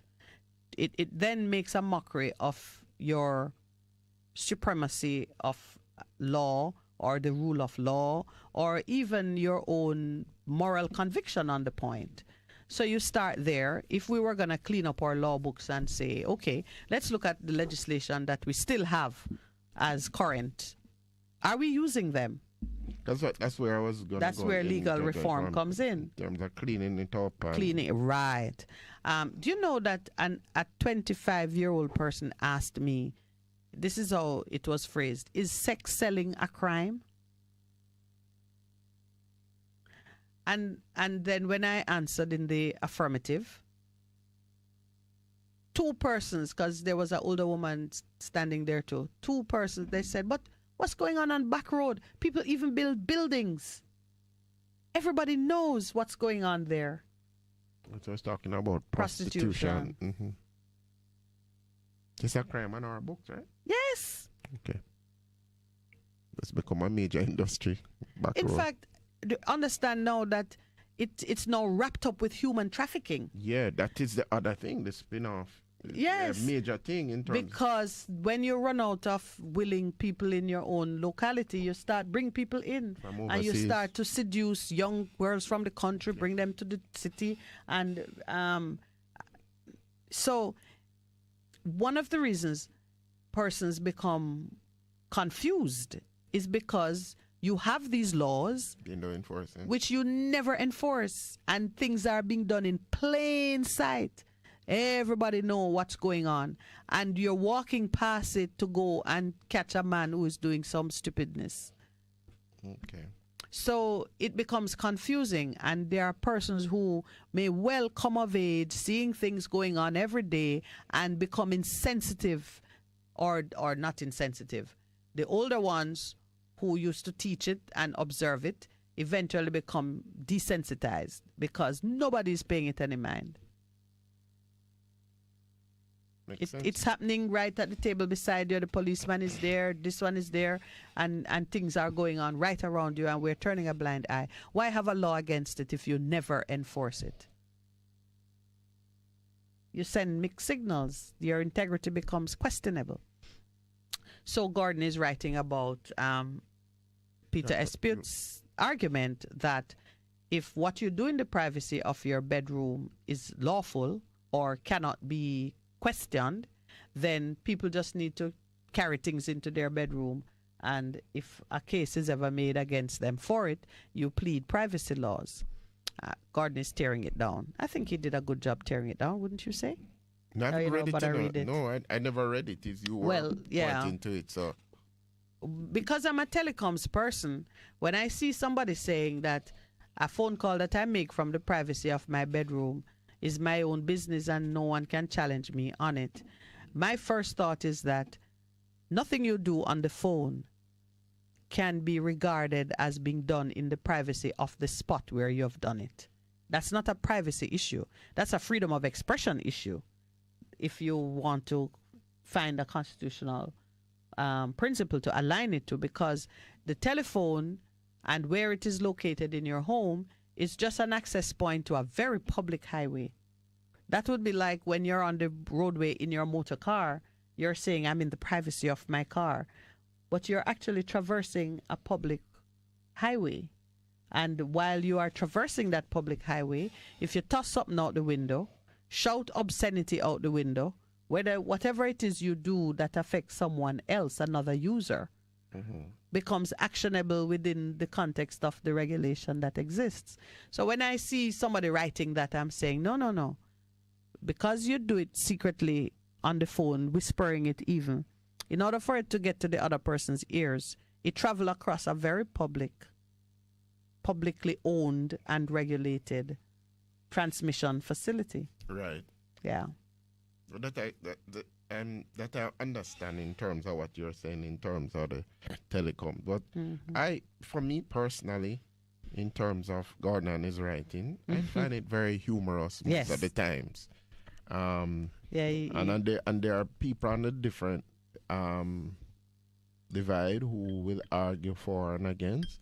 The question in my own mind, is it a case of what seemed right? Every man did what was right in their own eyes. Is that what we've come to, or is it that is there public morality, you think? I raised that question earlier to you, Is there a case for that? And one day we should really... It is, well, you and I we are in complete agreement finally on that point. It is a case of public morality. Yes. And you know that I separate morality from law. Law is what you impose that have punishment and have consequences, and we've spoken about law. Morality is something of a different order. Can morality help to write your laws? Yes. Okay. All laws, all good laws have a moral foundation. Okay. Some laws are neutral, neither good nor bad. But good laws that are meant to bring righteousness and order and fair treatment into existence. They come from a moral foundation. So for me, the morality comes first. Okay. That's the bedrock of the laws that you produce. Yeah, and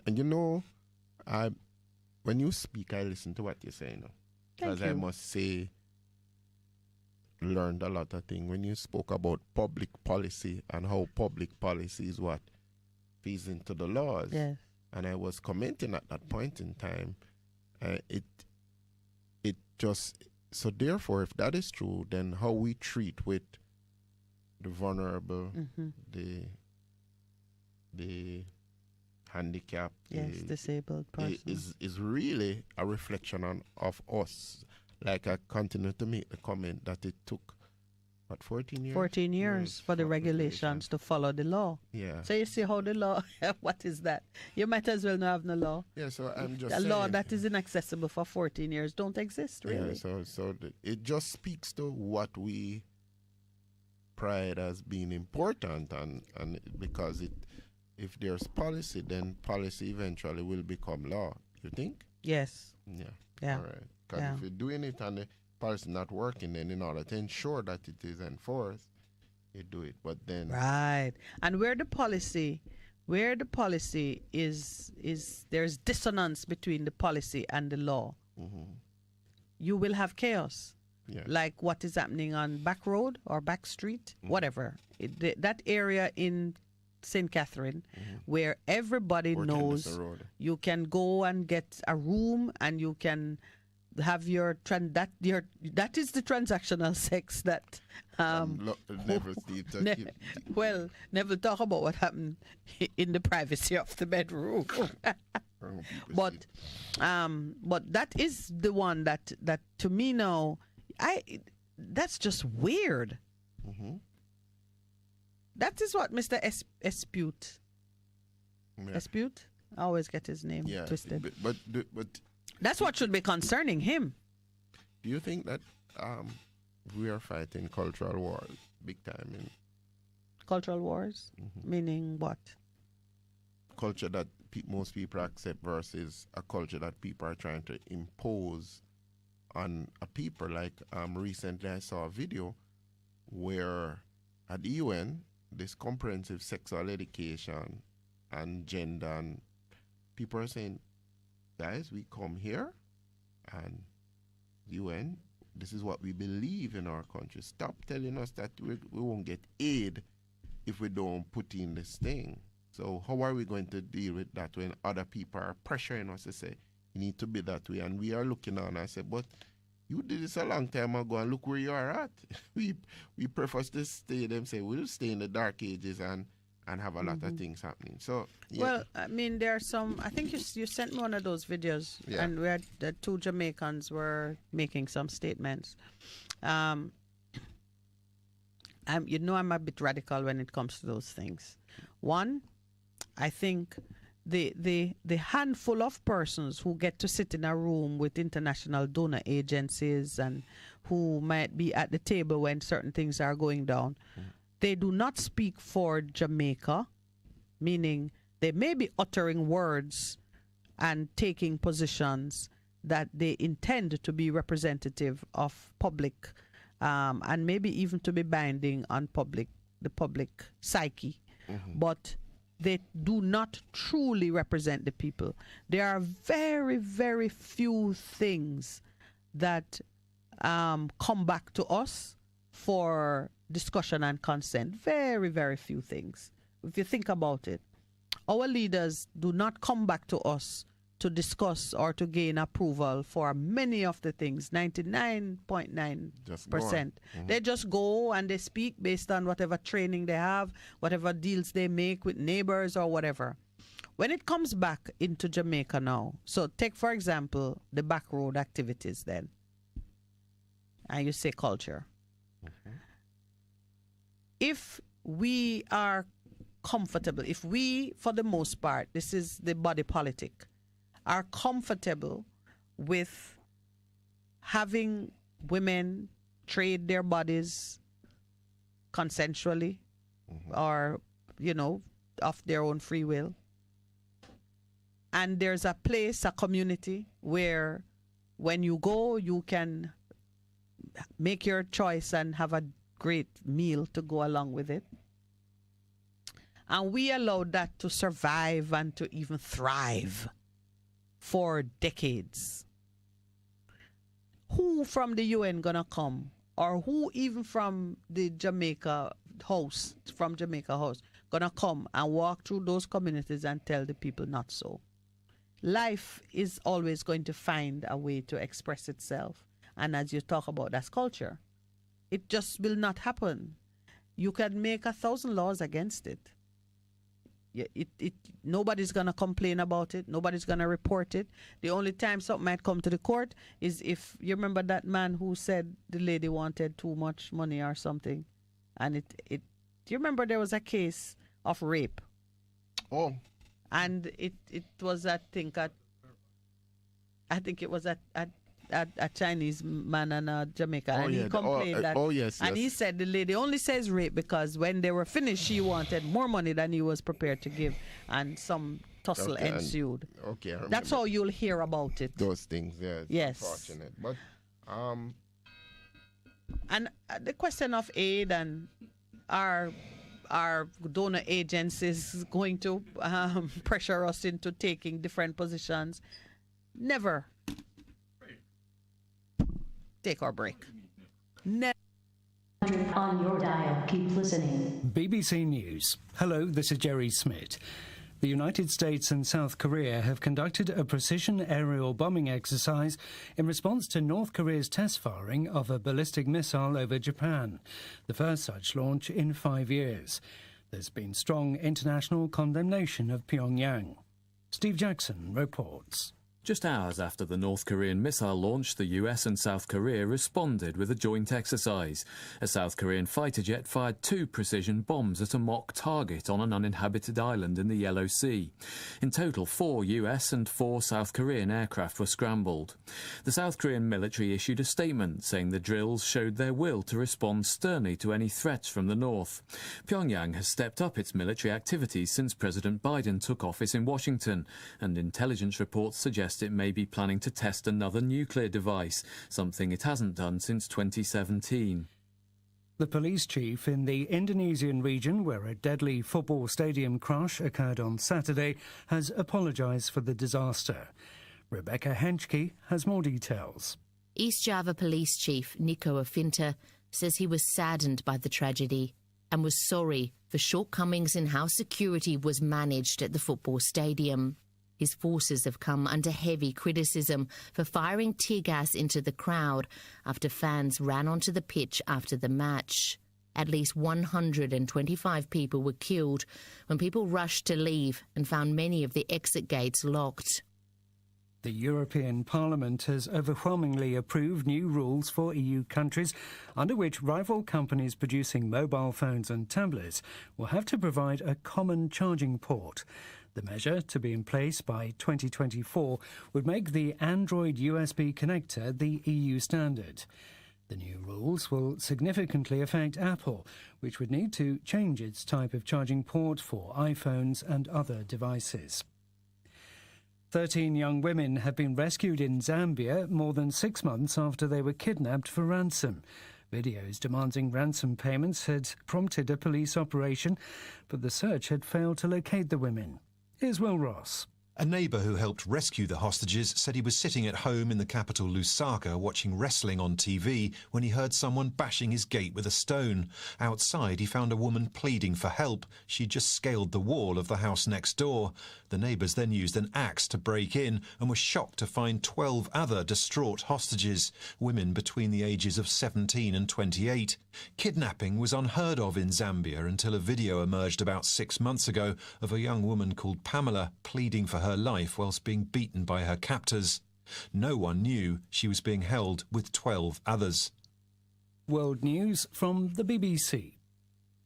The World Health Organization says it's stepping up its response to a deadly outbreak of cholera in Haiti, where weeks of anti-government protests have contributed to a worsening sanitary situation. A WHO spokesman said it was setting up cholera treatment centres in tents and making bulk orders of oral vaccines. He said the situation in gang-controlled areas was of particular concern. Paris has become the latest city in France to announce that it won't screen matches from the forthcoming World Cup because of the number of people who've died while building football stadiums in Qatar. Estimates vary, but some suggest that hundreds of workers were killed by heat stroke, exhaustion and other problems caused by the severe conditions on construction sites. One of the largest and most complex inquiries in British legal history into the UK's handling of the COVID-19 pandemic has opened in London. The first stage will scrutinise how prepared the government was. The inquiry is likely to last for 2 years. The chairwoman, Baroness Heather Hallett, opened proceedings. There is one word that sums up the pandemic for so many, and that is the word loss. Millions of people suffered loss, including the loss of friends and family members, the loss of good health, both mental and physical, economic loss, the loss of educational opportunities, and the loss of social interaction. This year's Nobel Prize for Physics has been awarded to 3 scientists for their research into quantum mechanics, investigating the smallest known particles in the universe. Alain Aspect of France, John Clauser of the United States, and Austria's Anton Zeilinger were honoured in particular for their work on entangled photons.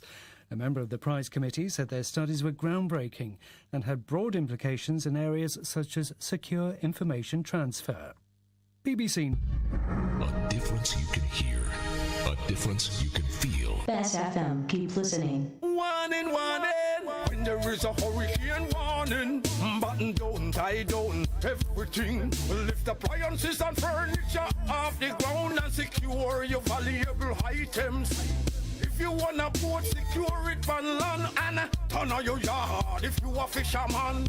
Make sure you turn off every breaker, and before you sleep, turn off your generator. Flooding, that is a real danger. If you live a gully bank, river bank or low line area, if you see flood waters are rising, get out, get out.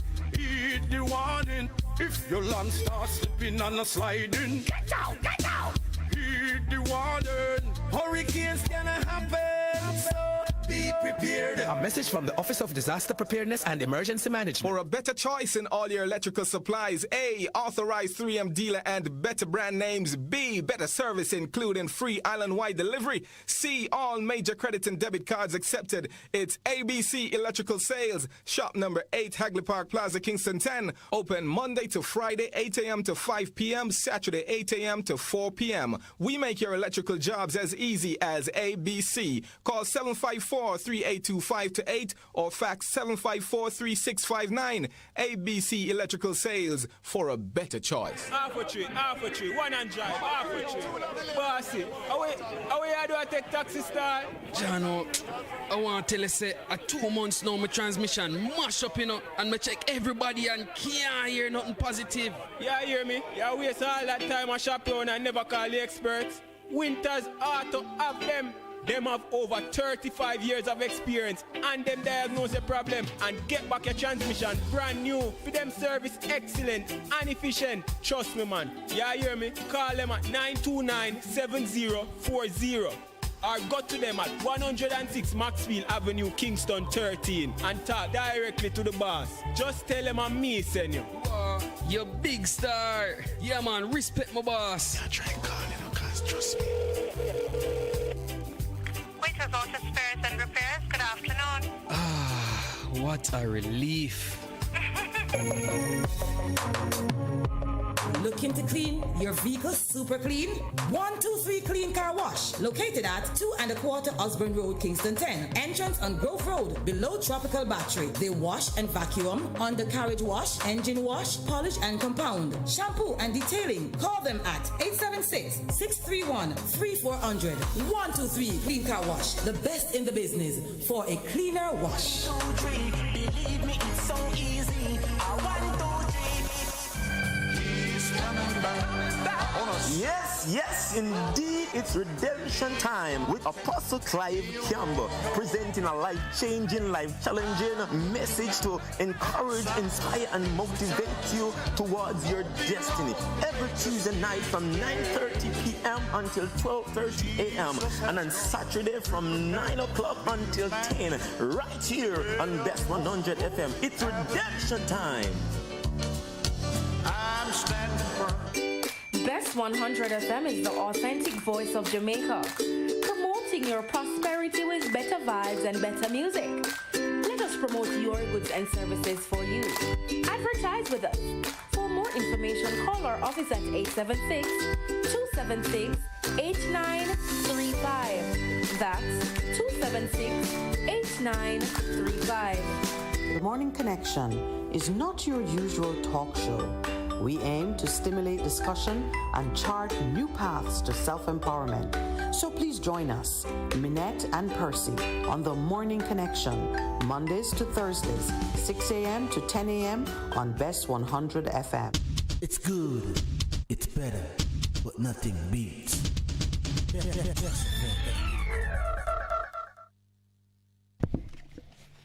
Welcome back. I have to ask Conrad to send me a note on that announcement from last night. I started to look. I missed hearing an announcement last night, so I'm hunting. I love it when you bring me the news, especially when you give me Jamaican news from Canada. All right, it's that time of the morning. We're going to be opening the lines. The numbers to call are 619-1508 and 279-8473. We're going to be opening the lines. The numbers to call are 619-1508 and 279-8473. Please remember, we've been talking about a number of things this morning, but you are always free to mention the things that are uppermost in your mind. And I get a reminder that Lowell's birthday is tomorrow. So that was a big part of the discussion, that the producer's birthday is tomorrow, and that Yom Kippur starts tonight and goes into tomorrow evening, and we have put out a call for a fast. Put the producer on fast. Of course, Pastor Percival was very generous and included me and himself in it. Yeah, no. Yeah, you know, as we don't let him fast alone. Yeah, we open the lines. What are you thinking? You're looking at something else? I wanted us to talk about this move to have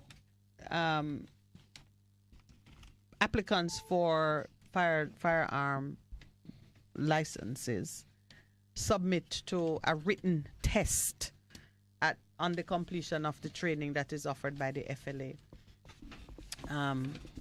You know, there are some things that when you read of them, they immediately draw on a deep memory. Now, I have no knowledge of the days when people couldn't vote unless they owned land. But I said, all right, we always seem to get to that place where we begin to set some standards that exclude other deserving persons because they might not have had certain advantages. So now you have to be literate. And I say to myself, do you need to be literate to have a gun? I just start to wonder. Well, most of the men who have gone in this country are not. Illegal ones. Good morning and welcome to the Morning Connection. The illegal ones. Good morning, my brothers and my sister. Good morning from the east to the west to the north and to the south. Yes. Of this wonderful, beautiful, lovely garden. We love you. Yes, Miss Minett. Brother Percival. How y'all doing? We're good, you know. We're good. Elaine, how you do? We are good. We are good. Yes, what I'm saying, what do you come right? I'm going to try to say something soon. But I'm not talking about last week. I'm going to look a while now. You want to say it again? And like say, you know what I'm saying?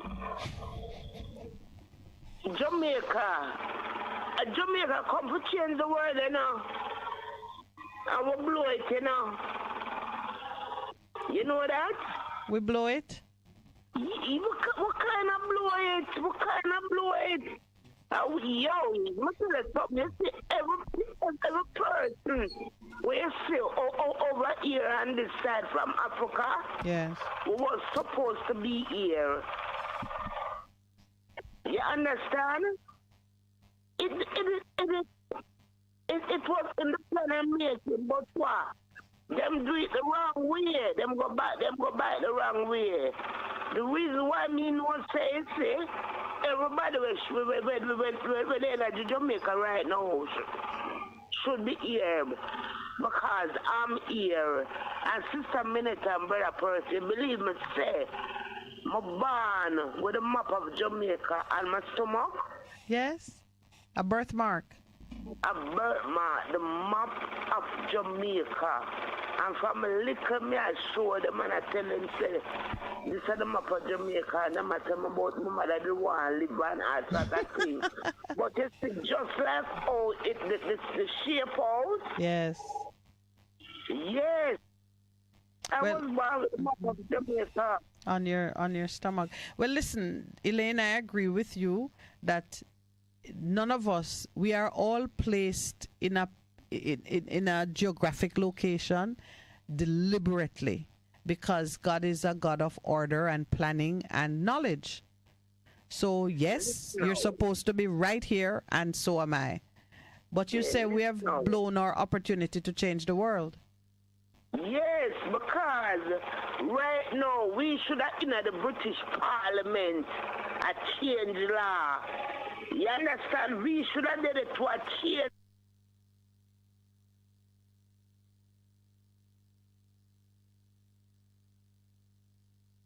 Yes. And the fact them don't give us nothing. Yeah, them get everything of them last name, you know. You understand? All we have to do is go with it. Because the queen, father's name was Alexander. You have place named after him. You have people named Alexander. Everybody, none of us don't have our original name. You understand? Yeah. A clear English name, what we have. You understand? The whole of it, we should be doing something about this, man. We should be doing something about it. Because, you know, with them have 400 here. I'm pretending that they are so far. You understand? We should never take independence. We should have got school up there. But they have fight now. Still to go school up there. But people want to go there. We can't go. All right. Even when them say them, they don't give us. Like, forget the visa. We try to stop it. We should have to come out and make them stop that. You understand? Because we were coming like a crab in a barrel. We're stuck, we cannot travel. I want to... Elaine. Elaine? Yes, I'm listening. Oh, you sure? You just attack and things. So, you continue to say, as your point is that we would have been better off aligned to England as a colony, not as an independent country. Of course. All right, but a lot of people. All right, the jury is still out. But Elaine, the jury is still out on that. So All right. But the other thing that you have made, which is an important point, the way that we deal with each other, the way that we treat each other, we must not be like crabs in a barrel. We must look out for each other and accept that principle. Listen, no, but listen, but that after happen because we talk that after happen. With what? No, listen. None of the Caribbean countries should never take independence. All right. I'm we be on them equal up the same way. You're talking about going back to federation. Elaine? There's one thing I agree with you on, Miss Elaine. I don't agree with you that we could even force Britain to continue in a colonial relationship with us. You can't force, you couldn't force them to stay in that relationship. Huh? We're still at Lebanon. No, we're not. What do you mean? Listen now. From we get the freedom from them, the taxpayer people.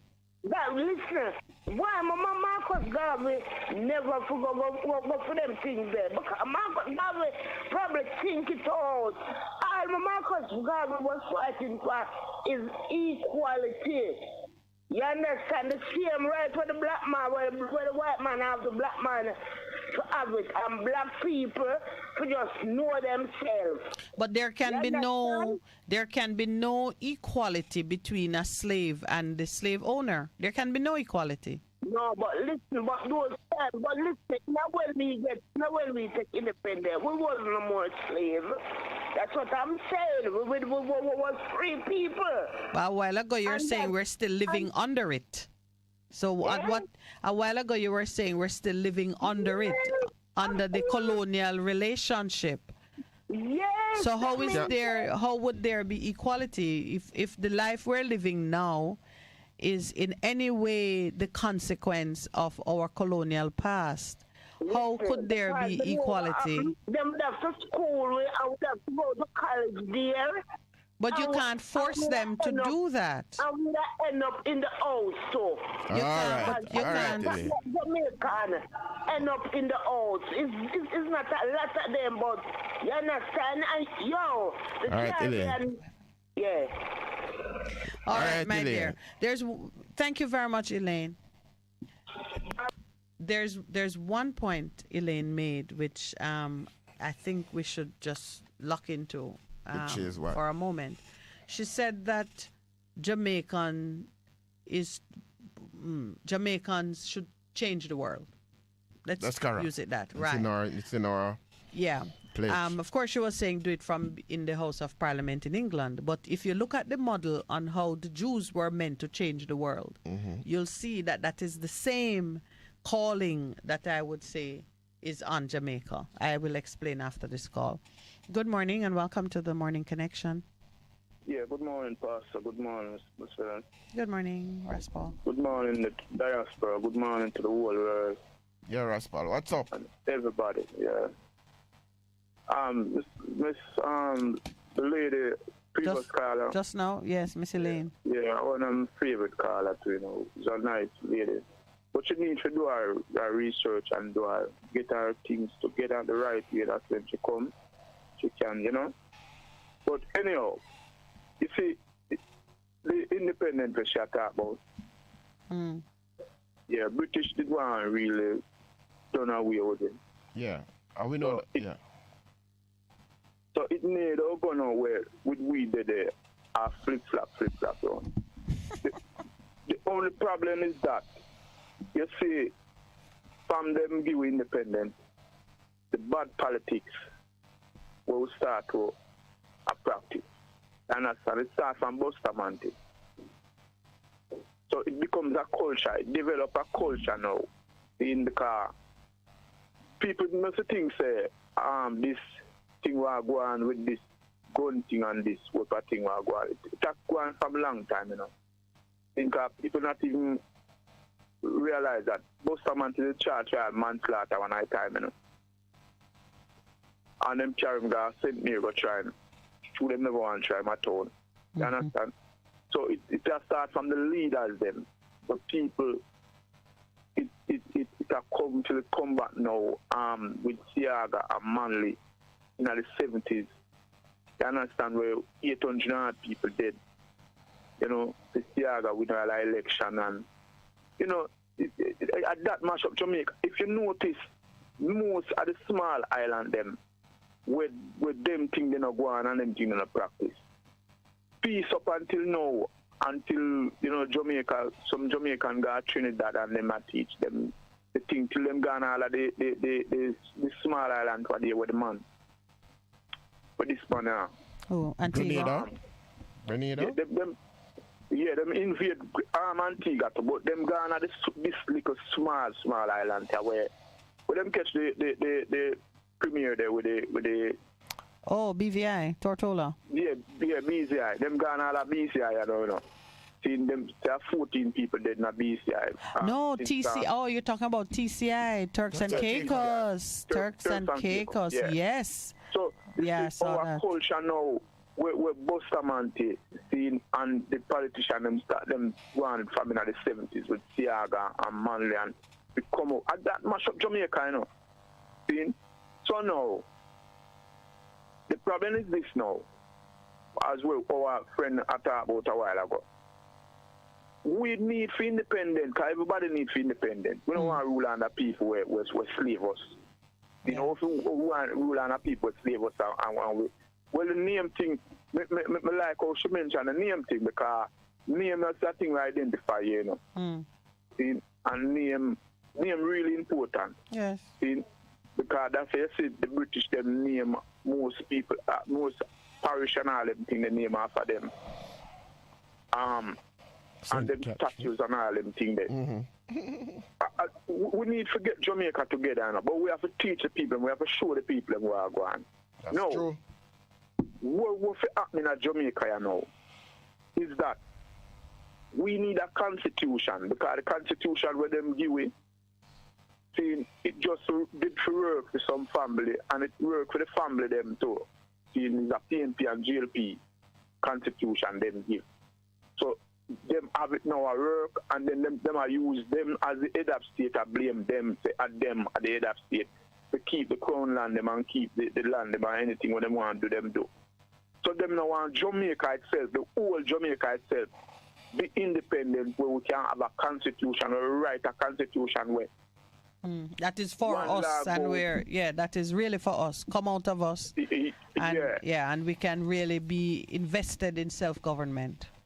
All right. Well, one law be for everybody. When nobody no have no exempt. You see how them easily get rid of the British Prime Minister over there. Yes. I true not him no exempt from no law, you know. And I like when you see man on TV down here, I tell out in the corona, and I tell our big inspector, big superintendent.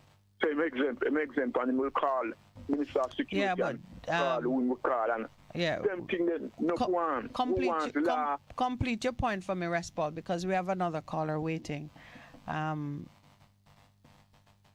There's another caller on the line, so I want you to wrap up for me. Yeah, but look here, may I try put you certain thing, you know. All right. Yeah, but you were spending more time on the British part of it. All right, listen now. Get to the Jamaican part for me. So the problem is this now, at Jamaica now. Yes. See, if you notice how this law set up, it's set up for the rich, right? And even the Prime Minister or even the police force, they work with the rich. You understand? And the massive is the poor. See? Yes. Most people in Jamaica is poor people. So when you elect a Prime Minister, or you elect a Prime Minister as a servant, that's why them say him are the main servant, not the chief servant. See, Prime Minister not boss the people, you know. Prime Minister serve people, MP, another people and boss, you know. Then we elect MP for serve us, right? In Parliament or if a foreigner, we send them go foreign, them supposed to speak for all of us. Okay. You understand? So me have some man a boss about them a boss of Prime Minister and of them. Me no boss of Prime Minister and MP none of them. You understand? Okay. All right. And me are the boss for them. All right. So anyway, we need a constitution where goes for everybody. It works for everybody. Okay. You understand? if we not reach that level there, Jamaica now go nowhere. Because you know why? The youth them are going to look up and see people get rich, seeing by stealing taxpayers' money. All right. And enrich them friend, enrich them family. Okay. Seeing, and when them look, them now go say, well then, boy, yeah, hear me. All right, Ross Paul, we're being pressed to take the other. Yeah, we have to take the other call now. Thank you, my brother. You've covered that ground already. Thanks very much. Good morning. Welcome to the Morning Connection. Hi, morning. Good morning. How you guys at? We're right in the Corey. What's up? I'm here, man. Mr. Mahfood, I listen to you. Okay? Mr. Mahfood is listening to you. Look, come like you tell Mr. Mahfood what you must say. I mean, it is common sense, really and truly. Okay. Well, Mr. Some numbers from Saturn recently. The 4% rebound the last quarter, as opposed to a 14% rebound in the quarter before of last year. Mm-hmm. So it's slowing down. Yeah, and that is not good because we have not reached back to the 2019 levels. Yeah, we have not reached back to that level. And this is something that I've always been saying, that the fiscal policy and monetary policy, they are doing the same thing and they are working against the economy. Mm-hmm. Because a lot of the increases that have been put on the policy rate, we are now seeing the effects of it. We are starting to see the effects of it. And we have not fully seen the effects of it as yet. Yeah, because it so is. We are now certain that we are going into a recession. We don't know if it will be induced or it will be when the American economy go in the full recession, but we are going to head into a recession. Yeah, you know, as you said it, we're looking where Mr. Secretary General of the UN came out and said, well, one of the organizations saying that what is happening, the central banks have to be so careful because they are really pushing the world into recession because they have revised down the thing from it was 2.6, it's now by 2.4% in terms of the increase in the economy. So they even come out and people are saying it's strange that UN talking against central banks in regards to what is happening. So, and I was teasing you, I said, Mr. Mahfood is listening to what you're saying because they are saying it's not making any sense. Not making any sense at all. The JMB guy, Mr. Duncan came out and he's saying the same thing as well. Wow. Well, it's kind of unfair. But I think he's just representing his members and not necessarily the bank. Okay. But it is having a major effect on people's lives because when you do that, you know, as somebody pointed out, for every basis point you move, the debt increases. And I wonder if they're recognizing it, and the debt is ultimately going to be paid for by the people in the country. And that is just the simple truth of it. I mean, I don't know if that's why they say that the primary surplus target should be 7%. I don't know. Right. Well, Mr. Biles, it is the BOJ will say that there is some method to his madness. But a lot of people are saying world over it doesn't seem that way because when people are saying earlier the extra money you put in the economy, I'm talking about U.S. economy, you're going to get a problem. They are seeing it now, they're trying to pull it back in. Can you wait? We are up on the break course. If you can just wait as we take the break and come back. All right? Okay. Good. A difference you can hear. A difference you can feel. Bess FM, keep listening. Come in, my DJ. And give the people the information. Hear this? Before a hurricane come, you have to go through a list of things where you need and things where you have to fix, like your roof, your doors and your window them. Buy your nails, hooks and fasteners and fix them. Get your hammer, your pliers, your rope and your wire. Stock up with ply and a whole heap of lumber. Plastic tarpaulin and plastic bag. Percival stove and a coal stove. Kerosene lamp, matches and candle. Yo, trim the tree them and clean the drains. That's how you prepare before a hurricane.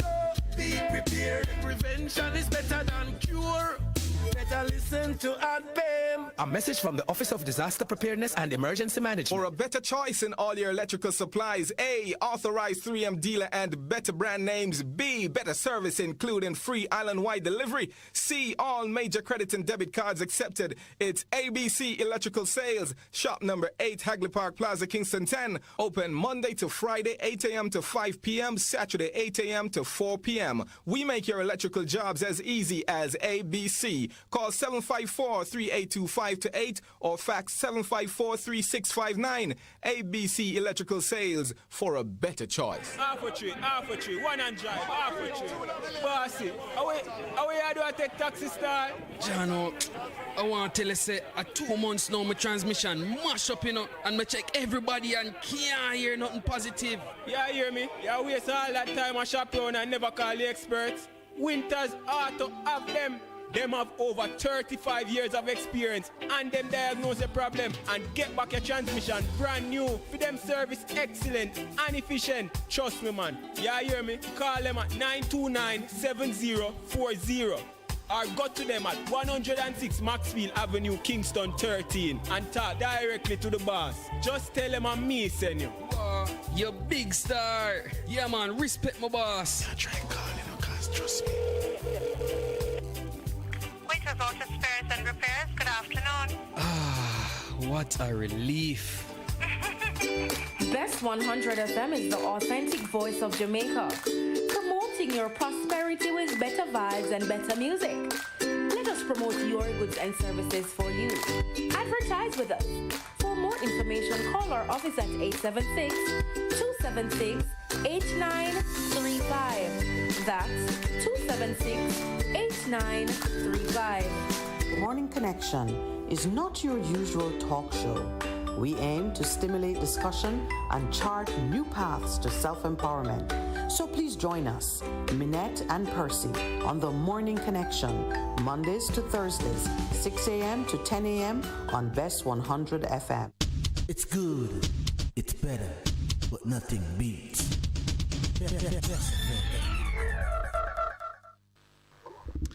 Welcome back, Corey. Yes, are you still there, my brother? How are you? I'm okay, man. All right. So Pastor has taken a comfort break. So it's me and you. What were you sharing with him now? Before we took the break? I was speaking about the numbers that Saturn released recently for the last quarter, where the rebound was about 4%, coming from 14%. And I'm saying that is definitely not good at this time, because they're not yet back at 2019 levels. Yeah, but is it surprising? I mean, I could never be surprised. These are things I've been hitting into all along. And it does run counter to the public expressions of confidence and growth that you're getting out of the political quarters. You know, we're still doing a thing where we report numbers out of context. The numbers are sitting over there, and people are on podiums saying a different thing, giving an impression of good health when the numbers are saying otherwise. But I thank you for raising it, because it does take people like yourself to draw attention to the truth. We are feeling it. Some people are feeling it, that there is no growth. We have not gone back to even where we were before, and we may never go back to where we were before. I saw some numbers coming out of the logistics trade. They said the headline was that Jamaicans should benefit from reduced cost of shipping. And they said during the pandemic, moving a container had gone up as high as $20,000 US dollars, and now it was trending down and was at $9,000 or $8,000, but it used to be $2,000. So it's still way out. So I mean, that kind of number, that kind of variance, is going to be reflected in the final numbers. I don't know that we will ever get back there. But also risk pricing as well. Naturally, because everybody knows that it happened, and it is recent. This is not even risk pricing anymore. It is so recent that it becomes the real price. So the price coming down is going to be very sticky. Well, because of what you mentioned, the price coming down, but nobody is going to move at that pace because they're kind of keeping their eye on what's going on in Ukraine. There's a war, there's going to be something else, there's going to be bad weather. So I need to price at a point where I can replace this good at twice its value. And that's what they do. And that's what they're doing. That's what they're doing. Yeah. So. Yeah. So, when we say these things, we have to immediately remind people that every imported item that you consume, you've got to look at it and begin to kiss it goodbye and figure out what is the replacement locally. We have to do that. And as we talk about growth, let's quote the figures. Economic growth for 2021 was $13.64 billion, a decline of 1.2% from 2020. But listen to this now. Jamaica economic growth for 2020 was $13.81 billion, a 12.75% decline from 2019. So we're not go back there yet. That's what Corey was saying before you came back, that we're still not even back to 2019 levels. Yeah. And 2019 levels were not great. We're not great yet. Yeah. So that's the challenge we're having. Yeah. One of the things is I think in 2019, the numbers were coming down before the pandemic. Yeah. So in pandemic, it was like a blessing for the government. Yep. Wow. Reality. And when I think we have politicians who don't understand these things. As a committee is where the minister is the Minister of Finance and the BOJ governors and the right questions are not being asked. And I've asked the politician, why is it that the people in these committees are not properly researched? And he's making the excuse that the meetings are kept impromptu, so they'll get a message today that I may be held tomorrow.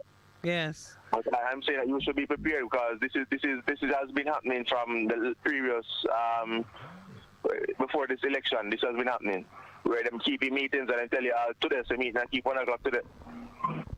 But so you have to be prepared. Yeah, but you make a point here. When things are being discussed in the public space, the lack of preparation would be evident, and persons may lose confidence or gain confidence from how things are discussed and presented. That is just, to me, that is just one version or one perspective of things, because the truth is running in the background all the time, and one might not discuss it or call it out, but life is continuing.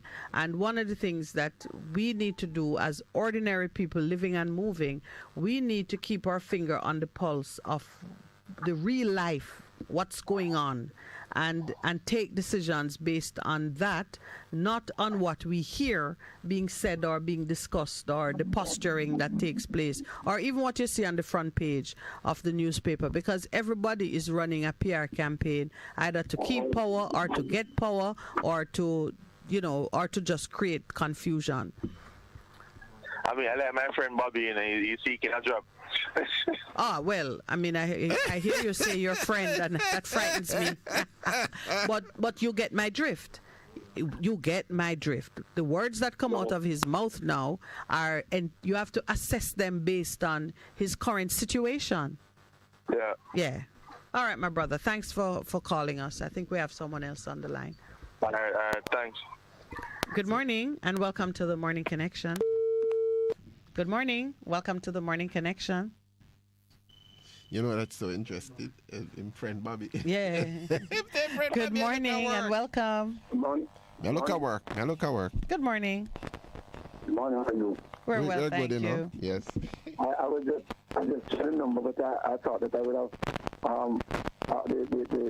the person who controlled the switchboard would have me say why. So I was surprised. So you're surprised. It's because there was another call ahead of you, but I think that call dropped. Okay. Yes. Yes. As we were talking about, was a call yesterday, we were talking about the school. Yes. And the problem that we have in the schools. And everybody right now is wondering what they are to do. But I know that the there are standards that are set by the scriptures. Yes. As I was saying yesterday. And if we do not segue from it, but what we do, we tend to put a spiritual connotation to it and believe that, I don't believe in this God. But if the principles are laid down and you follow it, then the problem that we are finding in the schools where teachers are saying, it's not just because of the pay, but because of how we are treated as teachers. And we are scared to even talk to the students, and because if we do, we do with them, and if we don't with them, because if we speak to the children, then the family is coming for you, and if you speak to the children, the government is coming for you. So we are at a caught between. We to go left now, right? Yes. But as I was saying yesterday, the problem is that if we just follow the blueprint, we're not going to say everything is going to be perfect, because people have choices and they will do whatever they see best to them, even if it costs them their life, they will still do it. But at the end of the day, the person who is thinking positively will follow those principles. And that when, I don't know who you are, I know how old the gentlemen are, but I know that maybe 30 years ago, 40 years ago, it was like this. Well, different problems. Yeah, and some might say a week ago it wasn't like this. The truth is, it is a dynamic situation, and for you to maintain stability, you have to anchor yourself to something. And you're saying there are some principles that we can find in the Bible, which give you a place that everybody can find. It can be a compass for all. The administration, because there's much in it about how leaders should behave themselves. Families, in terms of how you raise your children, and the children themselves, in terms of the obedience, the respect, and the honor that you should understand and display. Yeah. All right. One more, a couple more things. Go ahead. Quickly. All right. Every time that we have elections, right, the politicians will say a lot of good things. Mm-hmm. But when they took up office, it seems like they segue from what they said, and it comes like they don't remember what they have said. Yes. And I'm saying that when the Prime Minister won the election, he made some speech. A wonderful speech. A lot of people sound very good, knowing that he was a young person on the horizon and he do a lot of changes. Mm-hmm. Now I'm saying that yes, while I see a few changes, yes, and a few things seem to be working. Even through the corona, I think he did some good job in managing it during the process. Mm-hmm. But in terms of corruption, I don't see anything. If it's everything, it feels like it's getting worse, because it feels like these people who are in Parliament do not recognize that the people of Jamaica are more informed. Yes. Because when we were small and we never have the social media. Right. So the information that we are getting, access to information was limited. Right. Yeah. So what are they thinking? Really? Yeah. Indeed. When they continue to do these things, I expect that we must just continue to vote. Let me tell you something. If anybody ever make a mistake and come on my yard, come put anything on my back, me I'm going to have it out. That's all? I mean, I understand. But you do to exercise your right to vote. That's what you're talking about. Yes. Yeah, but right to vote. Yeah, but you can reject the empty promises. It is a matter of how you get involved, and I pray that you will get involved in some way. And even just what you're doing, sharing your perspective, and let's teach and open the mind and the understanding of others so that better choices can be made. But I believe that the Prime Minister and the ministers are sitting down and listening to these programs and getting some feedback. Yeah, look at the bridge, this river that is run between Manchester and St. Elizabeth that has. Yes, the Troy, right? Yes. I am saying, why can't the two politicians go together and put away this so-called, but you have to get people to procurement? Yes. I am saying you're going to be dead because of procurement.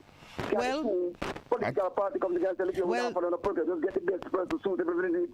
Yeah. And we decide this and we decide this and later we not see no corruption come up. Yeah, but let me tell you something. They do it when they want to do it. Don't let that fool you. They do it when they want to do it because according to the government system, they can do emergency procurement and because of emergency. Yes. Yeah. They can. So, yeah, man. Yeah. Yeah, see, they had another point. We have another caller, so, yeah. One more quick point before you go, please. Yeah, man, go ahead. The gentleman that called yesterday, see, and he made the point about what the man from Percival, the minister on the table. Yes. And the way he come across, I thought it was a bomb. Oh. So when you finish asking the question, he could not give you an answer. No, I'm not saying that people shouldn't criticize, but you must criticize not because you're a PNP or JP. Criticize because something is there for you to be criticized. Be intelligent, man. Yes. Don't blame people for things that is not. Well, and I tell you, that is why we strive to be balanced. Absolutely. Yeah, and it's the best we can do. Thank you so much. Have a good day. God bless you. Good morning. Welcome to the Morning Connection. Good morning, Miss Minett. Good morning, sir. How are you?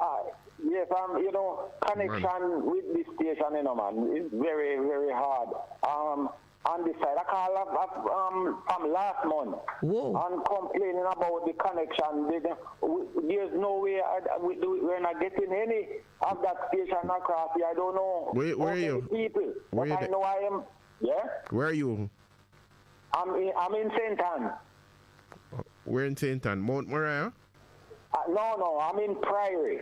You're in okay, all right. In Priory? Yes. It should be better in Priory because we have, there's a tower at Huntley. Huntley? Yes, and I was thinking maybe it's the Banana Ground.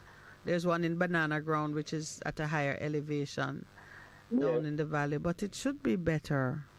All right. The producer is making a note. There's one in Lilyfield. Yes. But I don't know how come. I've been trying so hard and just can't get through. I tell you, weeks now I don't hear these voices. Oh. I don't hear your voices. Okay. That is unacceptable.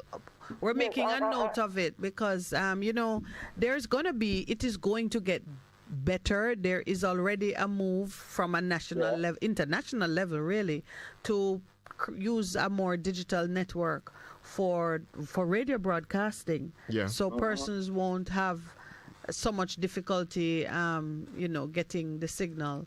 It is going to change because having access to information and radio is returning to a place of prominence in making sure people are connected. But what you want to share with us this morning? It's been a month, so you must have a lot to say. So much pass us by. He pass us by. And thank God he never hit us because he never skating where what him carry on over just beside us there. Yeah, in Cuba and Florida. We are always, I just hope that Jamaicans understand that it is the blessing of God. There's nothing else that you can attribute that to. We are looking and seeing all kinds of tragedy, climate events in other countries that devastate them. And somehow it's not because Jamaica good. Mercies of God. The mercies of God. Yes. It's His grace. Let me say this. I was watching news last night, and two ministers come up talking. And, and I don't think that they state their thing properly, because you know what? The Minister of Education was saying that everything started from the home. But I don't believe in that.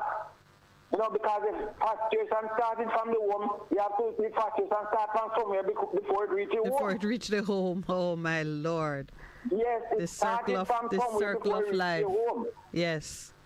Yes, exactly. So when we're gonna blame it on the kids now, just because of the tragedy that happened to those two kids, it's really, really heartrending. And the other one, I hear Minister McHenry talking about garbage truck, and he's putting it in a context like it's their money buying those trucks. That's how I hear it coming across. No, but so them believe, man, for their money. That's why them can Yes. take it and put it in other things, forgetting that they are custodians of our money. You see what I'm saying? Yes. You know, that's how I see how we put it, you know. I don't know what's wrong with these people here. You know, they ask us. They come and beg and defeat us for the job. Oh, we can do the job. And when they get the job, they can't do it.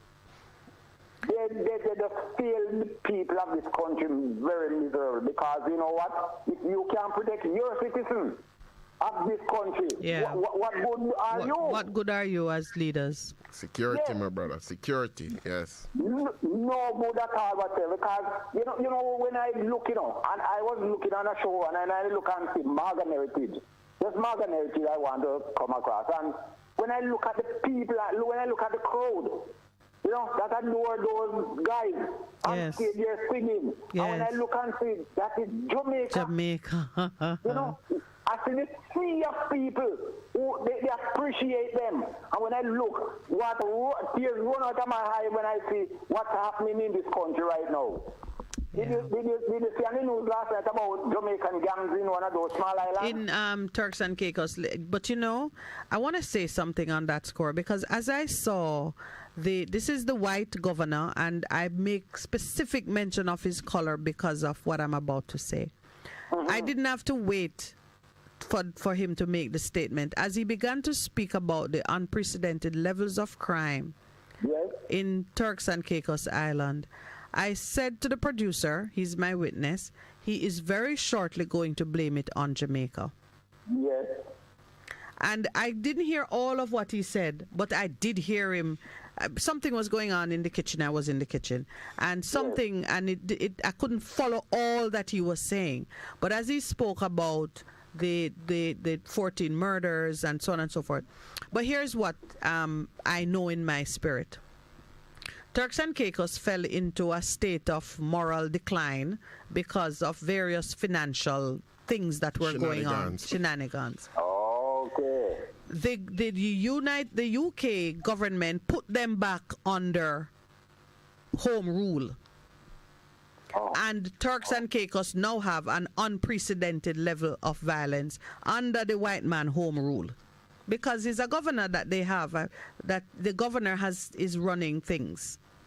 I'm just speaking in a parochial terms. Under his watch, this thing is happening. Do you think they are ever going to say anything else about what is causing that in Turks and Caicos other than that it is leaking over from Jamaica? Not saying Jamaicans not there. Jamaicans are everywhere. But it's painting a bad picture about us. It is, yes, it is. And then a Jamaican businessman began to make some statements as well, and economist about how out of the norm it is for Turks and Caicos to have this level of crime. But I'm saying to you that Jamaica and Turks and Caicos have had their relationship from, we saw Olint, the Olint man was incarcerated there. And crime, traveling and so on is not a new thing. The most significant change that has occurred in Turks and Caicos is they have been they've been put in the naughty corner by the UK, and the governor is in control of their affairs. And this is what is happening there now. I'm just giving you that perspective on it because while I know that we're bad and terrible and we love to carry our bad behavior elsewhere, we also are people who, when we go to a place where we can prosper, we prosper. We no bother spend time and make trouble. As you rightly said of Percival Williams, Minister Williams spoke about, misbehavior coming out of the home. And you rightly said conditions in the home are influenced by external factors. You caught me now. I wrote it down. Does frustration really begin in the home? External factors that influence home environment are listen, man, when mommy and daddy come home from the terror of what goes on the street, and they have little patience and little time to attend to the needs of their children and their family, there's a price that all of us have to pay. Exactly. I thank you, sir, for your contribution.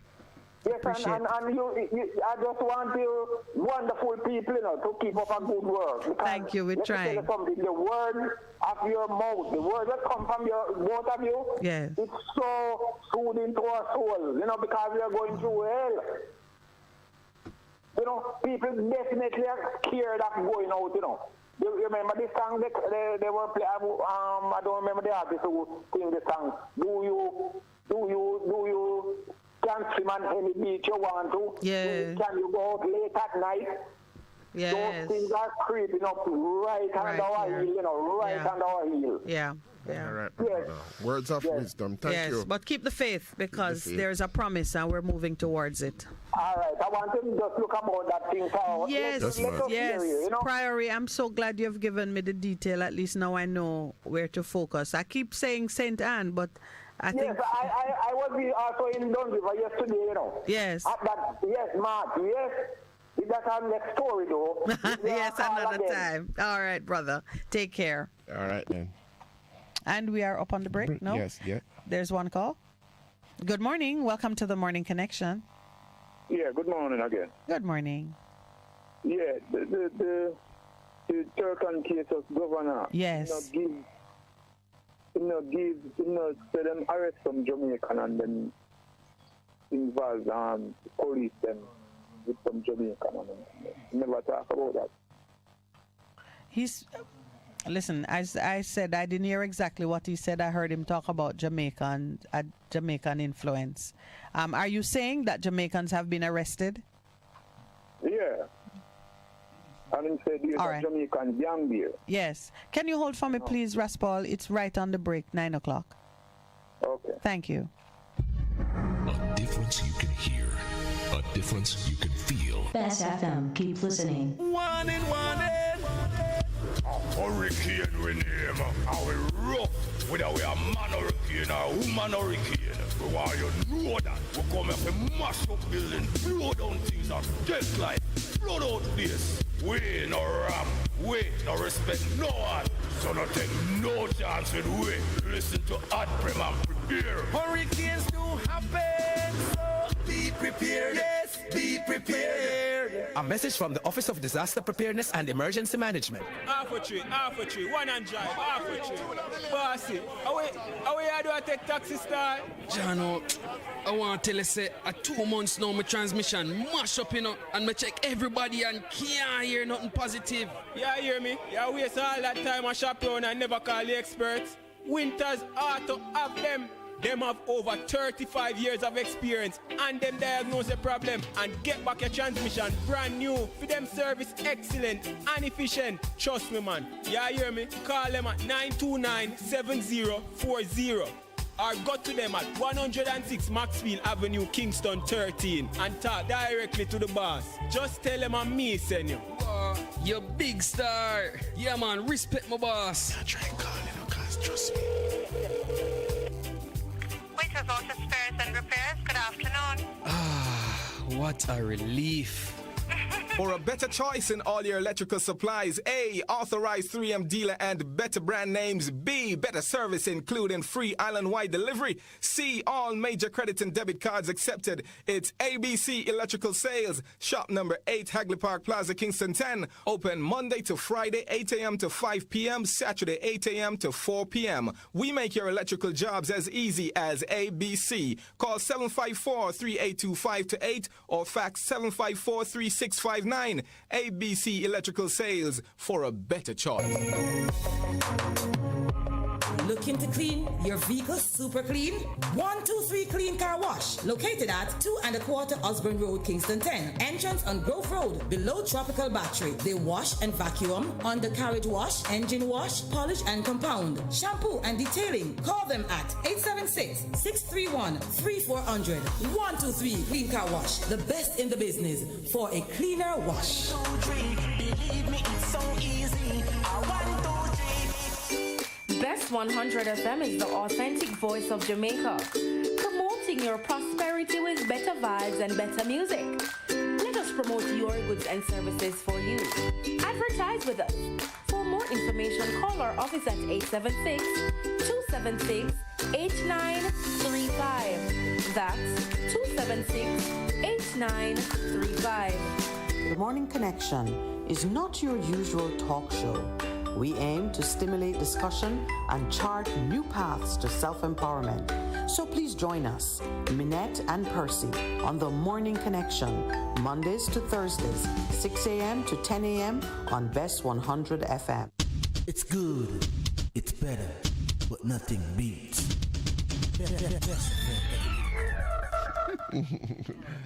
Yes, Ross Paul, just quickly have another caller. Go ahead, please. Yeah, man, anyway. Mm-hmm. Oh, you were pointing out to us that the governor made mention of arrests. Yeah, about some young and them thing there. Yeah. But anyway, I'm not really stressed about Turkey. Yeah, that's about the bridge. I tried. Yes. You could as soon see a caretaker coming in and deal with that bridge, but through Michael Phillips and an idiot, they can bring up the same thing like we go on a Portland where there's a caretaker come in and deal with bridge.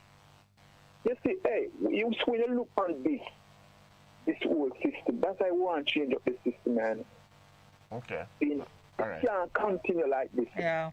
Well, if it was an MP from the government, sorry. Yeah. That man would have been bridge already. That bridge would have been already. That bridge would be old now. Continue like this, Agreed, my brother. Agreed. But let's take the other caller because we had you already and I don't want to be too harsh on the person who's holding. All right. Thanks, Raspaul. I appreciate your call. Good morning. Welcome to the Morning Connection.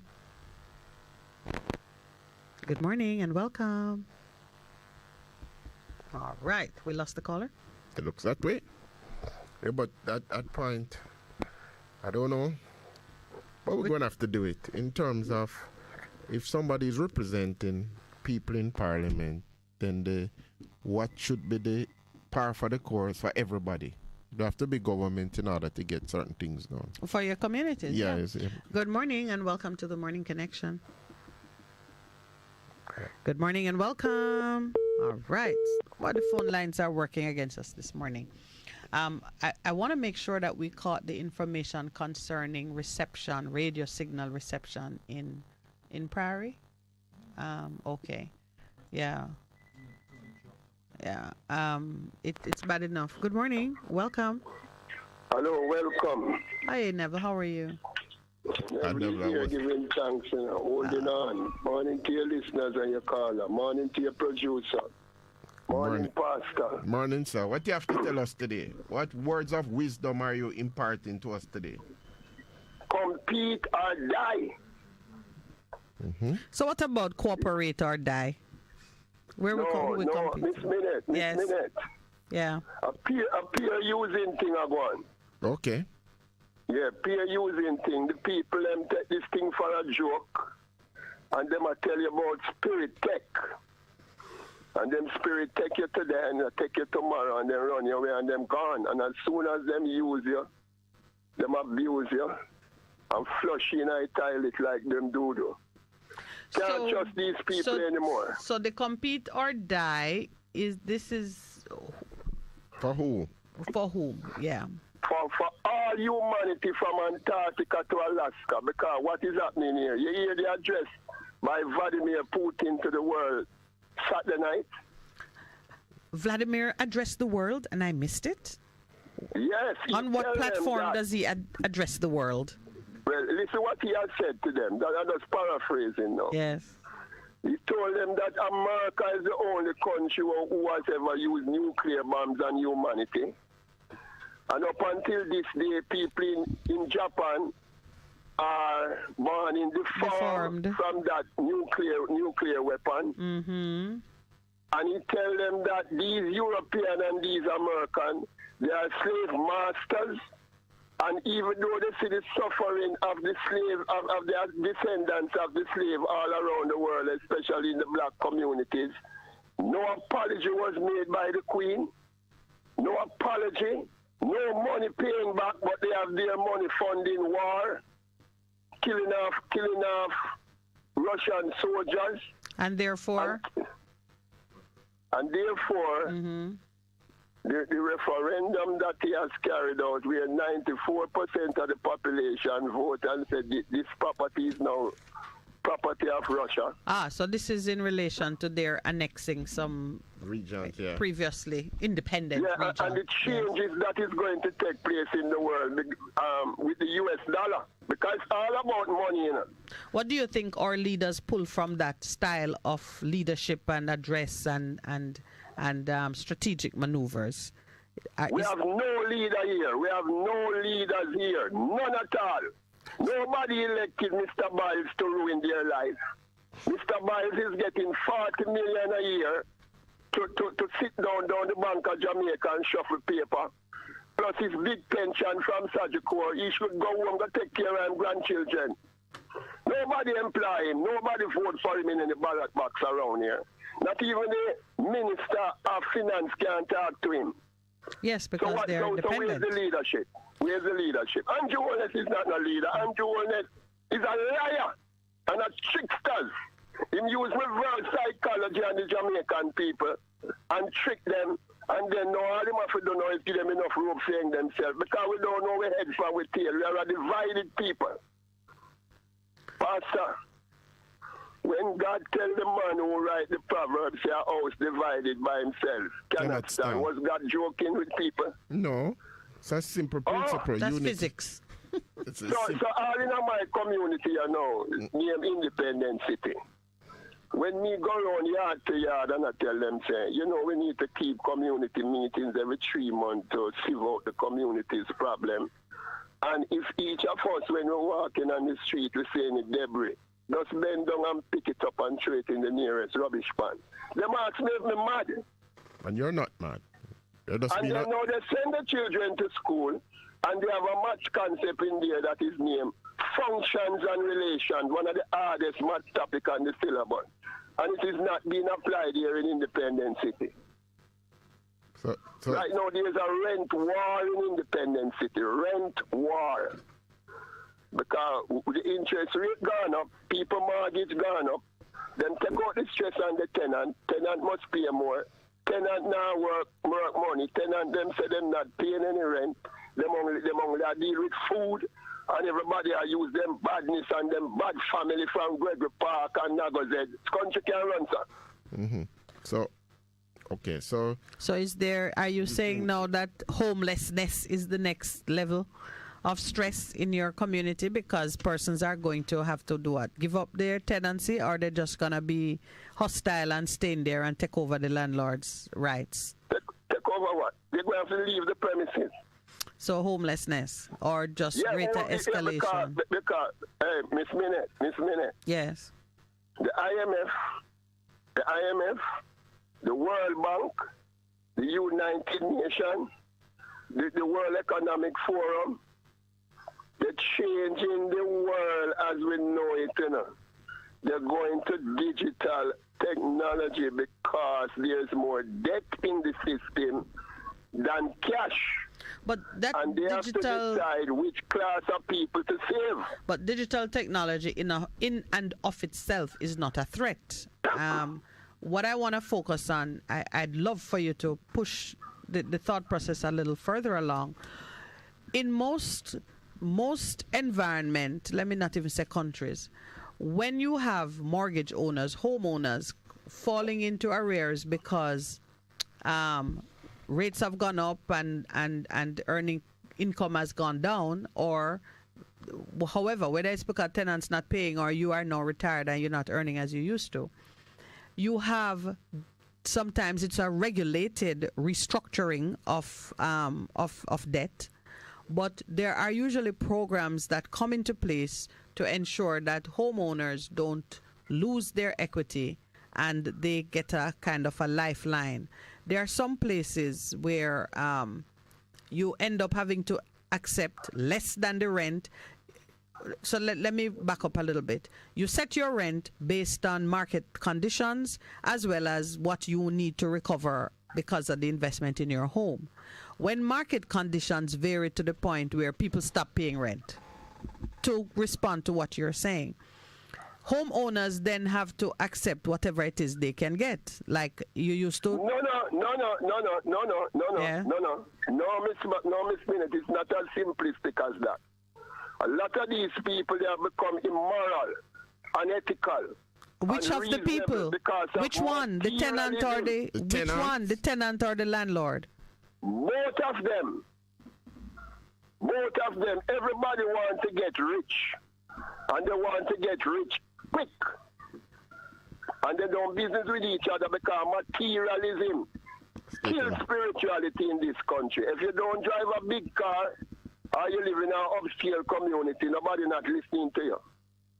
Yeah, but I don't think renters in Portmore are at that level of. You know what is the median rent in Portmore, yeah? Tell me. 30,000 a month. But that is a low rent. That is what? That is a low rent. So tell me now, a security guard girl rent part of the house, right? And she get $15,000 a week, $30,000 a fortnight, right?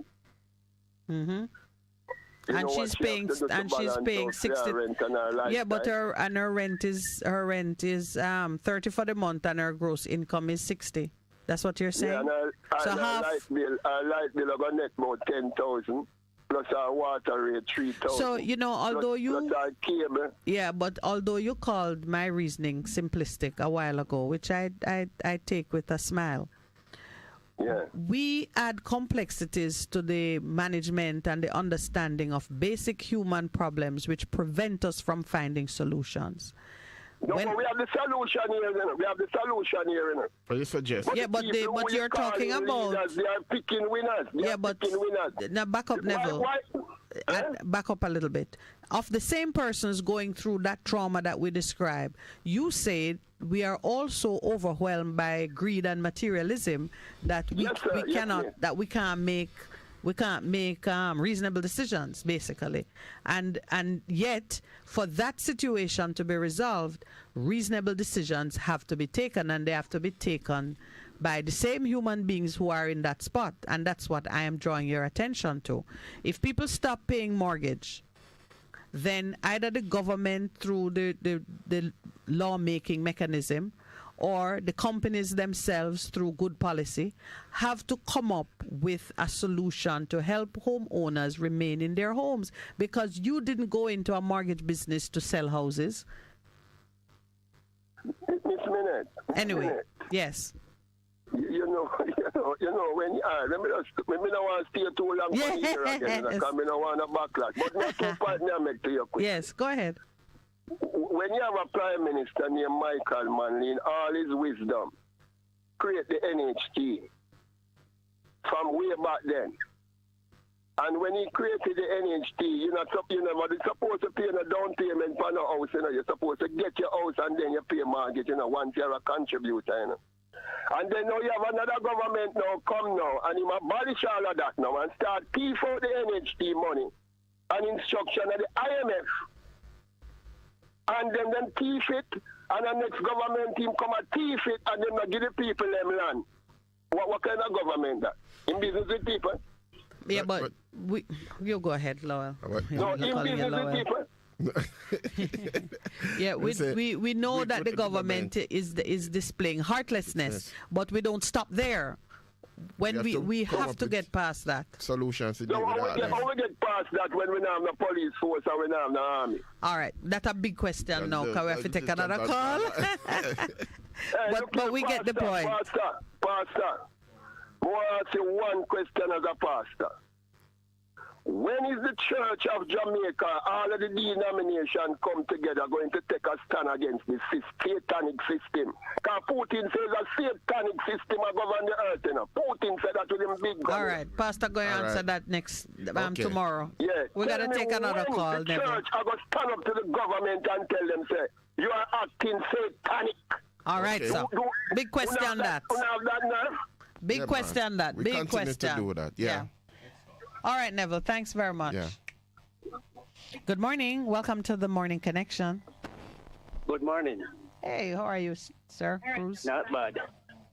I back Neville in every word he just spoke. 150%. Which one? Satanic government? Everything from the beginning, from him start talk.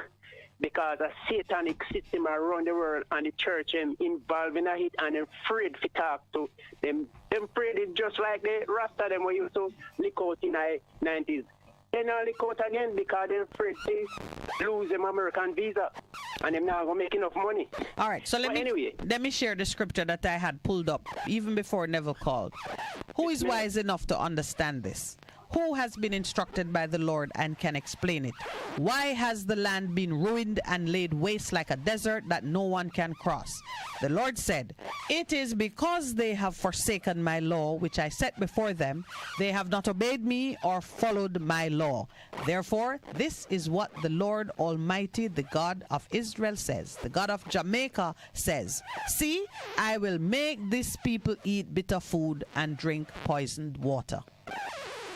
Why is the Lord so wicked? Anyway, who is Israel, by the way? Who is Israel, by the way? I substituted Israel? I substitute Jamaica for it. Put Jamaica right in there. This is for Jamaica. It's the principle. Are we Israel? No, we're not Israel, but the principle. We are Israel. Who is Israel that God loves so much and always back? Can you explain that to me? Yeah, but not in this call. Is Israel a set of people or a country or a tribe? Who is Israel? That's the answer too long for this call, Cruz. Because all right, the other thing I call to talk about. Talk about what you want to talk about, brother. Pastor. I'm listening. This is for you. You see that girl that stabbed the other girl in her school? neck and head? Yes. I think that home needs somebody like you to go there and the government to investigate the home that girl is coming from. That girl could never be coming from a good home. Okay. How me sound? You sound terrible. Terrible. Yes, you sound terrible, man, because when we make those sweeping statements of condemnation, we invite tragedy to visit us, to show us that you can never be so certain about a thing. Believe me, Pastor and caller on the line, when you are so certain of something of which no man can be certain, you invite trouble because it shows that you don't have a right understanding of either evil or even of the world. I can agree. Yes. Hold on. Minett. Yes. But what is the meaning of could? Could they explain that to me? Who used could? That's what he said. I did. I said that girl could never be coming from a good home. It means there is no possibility under which she could be coming from a good home. Or she has come from a good home. Take out the could. When you say she could never, you're saying there is no possibility of her coming from a good home. But one important thing, Cruz, I take up your call that there needs to be visitation to find out, to see what help. Yes, right. That's why. That's exactly what I meant. Yeah. Oh, I see. Yeah. That's exactly what I meant. And when you find that she has come from a good home, what then? Well, in my little humble idiot brain, she's not coming from one. To carry a ratchet knife at school. I know that's what you were saying. You were saying that she has not come from a good home. And I'm telling you that it's neither wise nor fair to make a condemnation like that. Or something will come out of your house that surprise you. Nothing surprised me. Nothing surprised me. All right. I hear you. If I'm pinching my little son, I expect him to pinch me back. So I'm always prepared. Nothing surprised me in this world. All right. Good for you. But you made the 2 points. But what I'm saying is that we must always be willing to help, importantly, and then some of the times when you see an action and you investigate, it doesn't add up, and there are other factors I believe that are at play. I'll leave it at that. You see, Miss Minett, I could be wrong by saying she could never be coming from a good home, but that's the way most Jamaicans speak, included me sometimes. Yes. But what I think they need to visit that home and counsel them and find out what's going on. If there's other kids there carrying ratchet knives to school. as Pastor said, he's sure that would be a part of the process. And you have to remember too, that there are some children who may be bullied, not necessarily by the person who becomes the victim, but there are some children who have traumatic experience right there in the school environment, don't get the kind of assistance they need for it, and decide to arm themselves by whatever means necessary. Yeah. All right. We have another caller, my brother. May we go? Bruce, thanks. Thank you so much. Good morning and welcome to the Morning Connection. Yes, ma'am, sir. Morning. Good morning. Yes, sir. How you doing? Yeah, man. First thing first, that guy that killed his first cousin and her 4 children. Yes. I think somebody said that he said it's somehow there or something like that. Why he really behave in such a brutal manner or brutish, whatever. Right. Okay. I didn't hear the word obia, but that's always to be inferred when you say you hear voices and it sounds like there's some demonic influence. You're that fellow talking about the home business, but yes. Brother, his mother, and the first cousin mother, they were not any term, so sometimes the whole party come from the family still, Yeah. And I say that to say that that should be a case study, because the guy well, you can't even wrong him for saying obia, because most of Jamaican right now, if you and them have any fiction, verbally, and anything happen to them physically, then anything they claim say you science them, Yes, it's still said. So that for the gunman we kill people, a contract then get, because some people claim say people up there they can't go no further in life and then wait. Yes. So, but the girl is very unusual for a schoolgirl to kill another schoolgirl in Jamaica. Most of the boys kill boys, Right, yeah. It's really rare, and it's sad. And the girl was on the media, some Facebook thing talking, and she said there were so many cars in the school compound. I assume they were driven by teachers, and the response was a bit lukewarm, to the point that the girl had turned over, because according to she, the main, you could see that the blood coming from one of the main vein in the neck. Ooh. So in a sense, somebody should have known that she could fall at any time. Right. And no one tried to hold her up and that until she fell on the ground. Oh. Yeah. So but no, me not this a teacher, because I fear the little girl one-sided me here. Right. Her story. Yes. But without the children, the teacher wouldn't have a job or have a car. They don't look at it that way. Yeah, but sometimes not all of us either have the training to deal with that kind of injury. Some barely have the training to deal with conflict resolution. And when you see something like that, which would be shocking in any environment, but in a school with children, you're expecting some fisticuffs, no matter how rough things have got on the streets of Jamaica. You're not expecting murder in the classroom and two girls fighting. So, the teachers, they don't make me feel good at all, because, they're adults, And the girl, to speak as if she was the first respondent, and you have the guidance counselor and senior teachers, and everybody does. You're raising a very... culture, because some definitely might say, nobody did nothing care. Yes. Well, listen to me. I don't know. Those things. I don't know where we are going at them, That is true. People will say things like that. Yeah, the young one was talking about the housing trust. Same thing with the NIS, only the politician thing secure, Because they have what it takes to them use our money to push on to them when inflation attack. They know what to take our money to back up theirs. To fund their pension. So we think gonna stop. We don't want to go down the route of 18, but all indicators and suggest that can't rule it out, Yeah. And it's sensible to look at. That's why we are trying to be disruptors of a process that is heading to a very bad place. I just read from Jeremiah what was said to the disobedient. When you forsake the laws, and these are not mysterious, out of the reach laws. These are common, simple decent codes for decent, righteous living. When you forsake them, bitter food and poisoned water.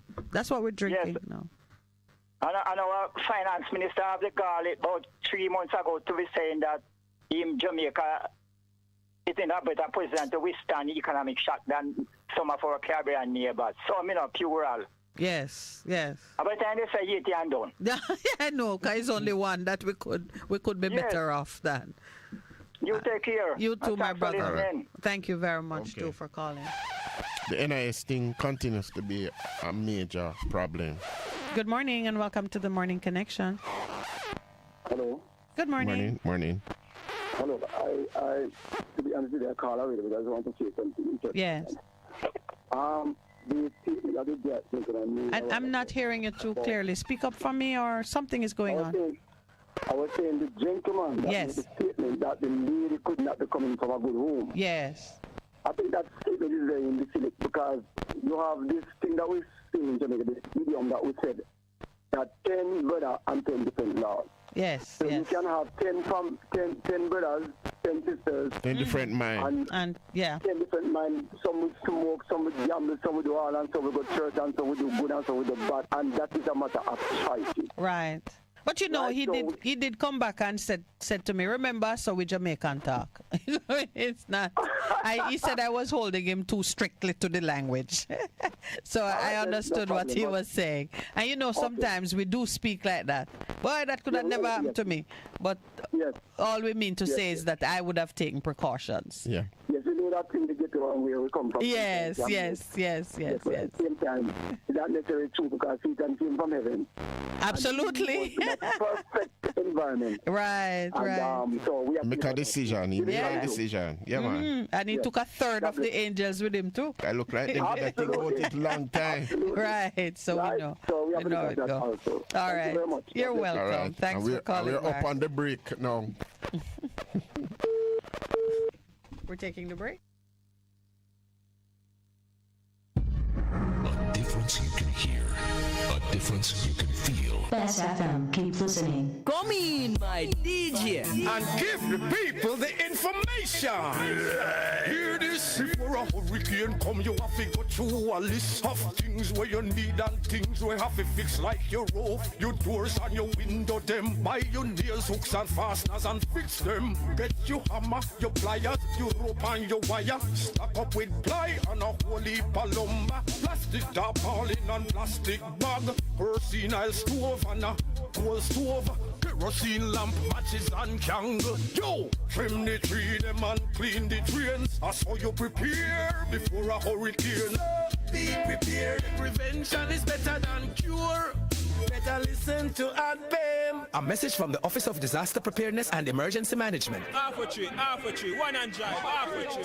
Bossy, away I do I take taxi style? Jano, I want to tell you, say, 2 months now my transmission mash up, and me check everybody and can't hear nothing positive. Yeah, hear me? Yeah, waste all that time I shop around and never call the experts. Winters Auto have them. Them have over 35 years of experience and them diagnose the problem and get back your transmission brand new. For them service excellent and efficient. Trust me, man. Yeah, hear me? Call them at 929-7040 or go to them at 106 Maxfield Avenue, Kingston 13 and talk directly to the boss. Just tell them I'm me, send you. You big star. Yeah, man, respect my boss. I try calling her, cause trust me. Winters Auto Spares and Repairs, good afternoon. What a relief. For a better choice in all your electrical supplies, A, authorized 3M dealer and better brand names. B, better service including free island-wide delivery. C, all major credit and debit cards accepted. It's ABC Electrical Sales. Shop number 8, Hagley Park Plaza, Kingston 10. Open Monday to Friday, 8 a.m. to 5 p.m. Saturday, 8 a.m. to 4 p.m. We make your electrical jobs as easy as ABC. Call 754-382-528 or fax 754-3659. ABC Electrical Sales, for a better choice.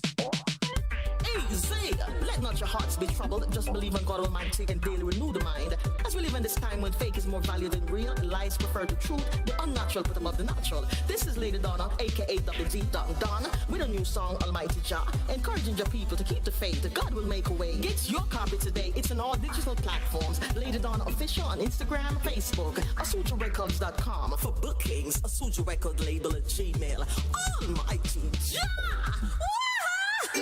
Bess100 FM is the authentic voice of Jamaica, promoting your prosperity with better vibes and better music. Let us promote your goods and services for you.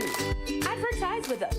For more information, call our office at 876-276-8935. That's 276-8935.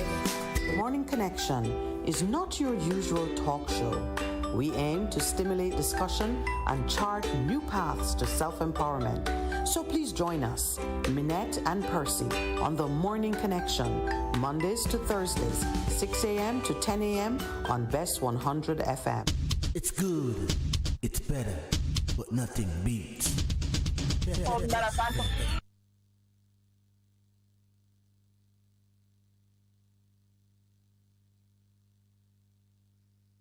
Beautiful lady, and how is the handsome man doing today? I'm good, lady love. How are you? Watching you getting handsomer. Wow. What's on your mind this morning? I'm just going to talk about the attitudes of our children and some of the influences that they have. Okay. I was downtown the other day, and there was a young lady who came to an elder and talking to her and telling how she did curse somebody else and this kind of thing. And she was said, dip up. So I said to her, no, that's not the way to go. You have to take a set on yourself and stay soft and to turn away wrath instead of stirring up wrath. And the woman would never ever listen because the elder tell her this and that and me she start attacking me. Now, the whole thing is that we do not know how to say a soft answer. We do not know it. People who are big and elderly are not setting the example in some places. But you know the biggest devil inside our house? That television. The shows that these children watch and some of the things that they see. The other day I happened to sit down watching a show with my grandson. I one named Sonic.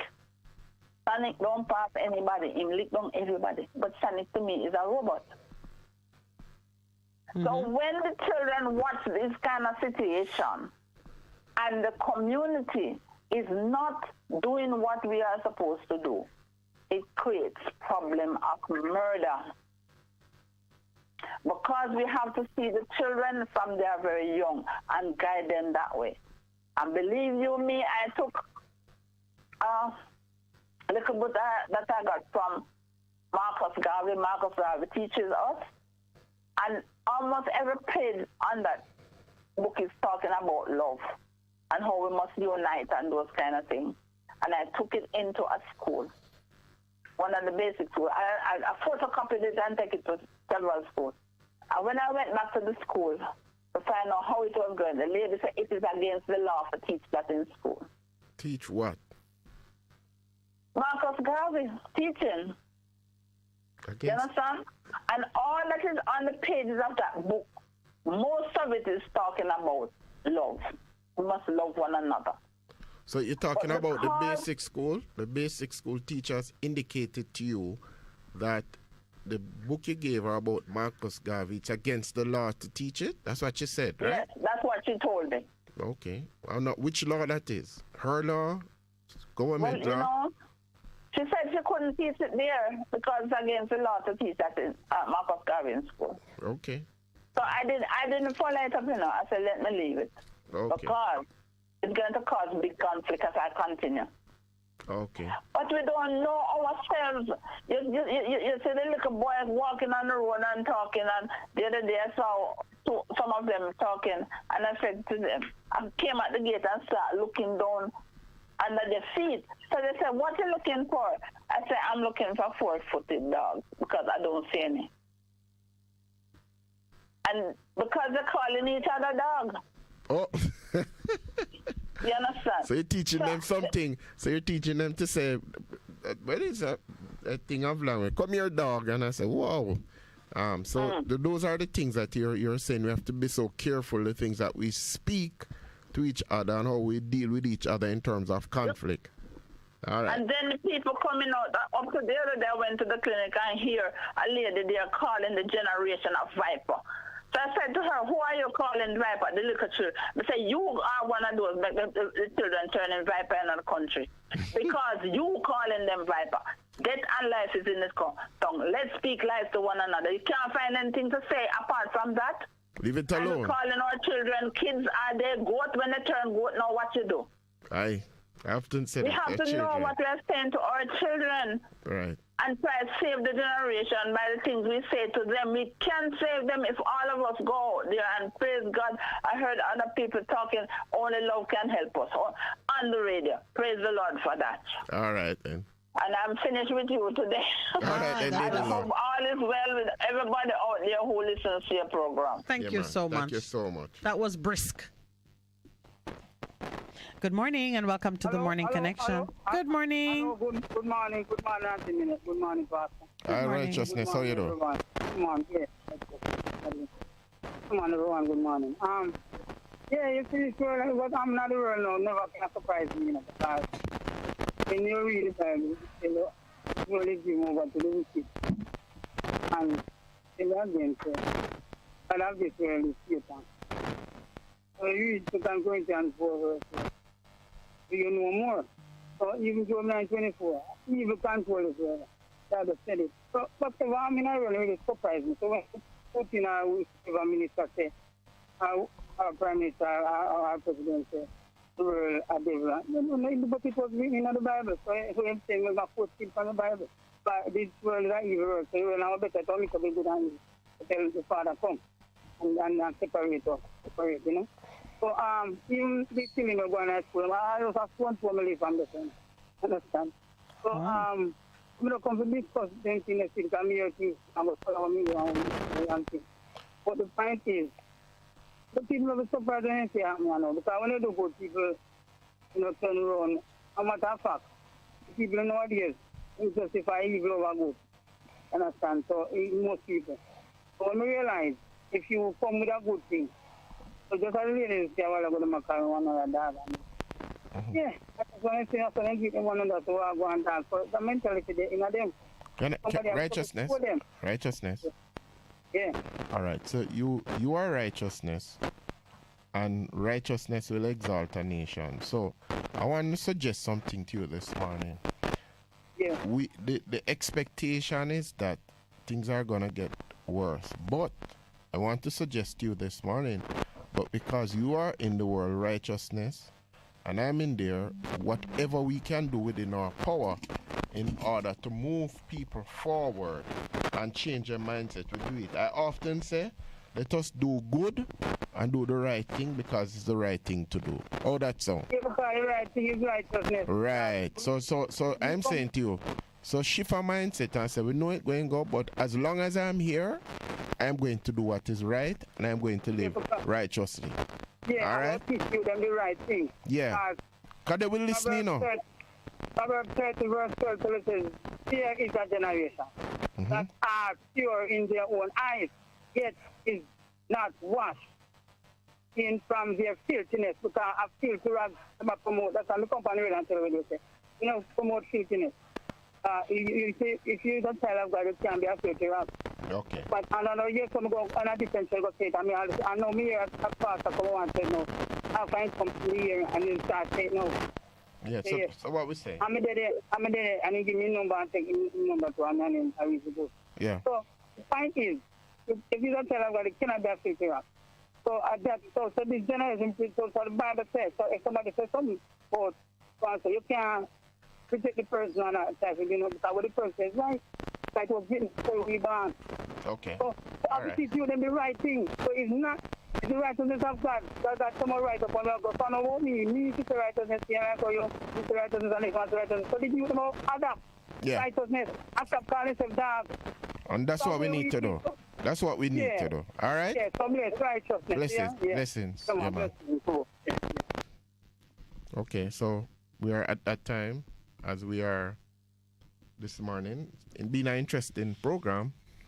in terms of the importance of relationships, the importance, I think, of seeking after God's kingdom and what it means for us in terms of our daily livity, as some of my brethren would call it, doing right, loving a neighbor as yourself, being careful of the words that you speak to each other, but more importantly, guarding your heart, guarding your mind in terms of what is in your mind, because it goes a very long way. And we looked at what's happening over in Portland.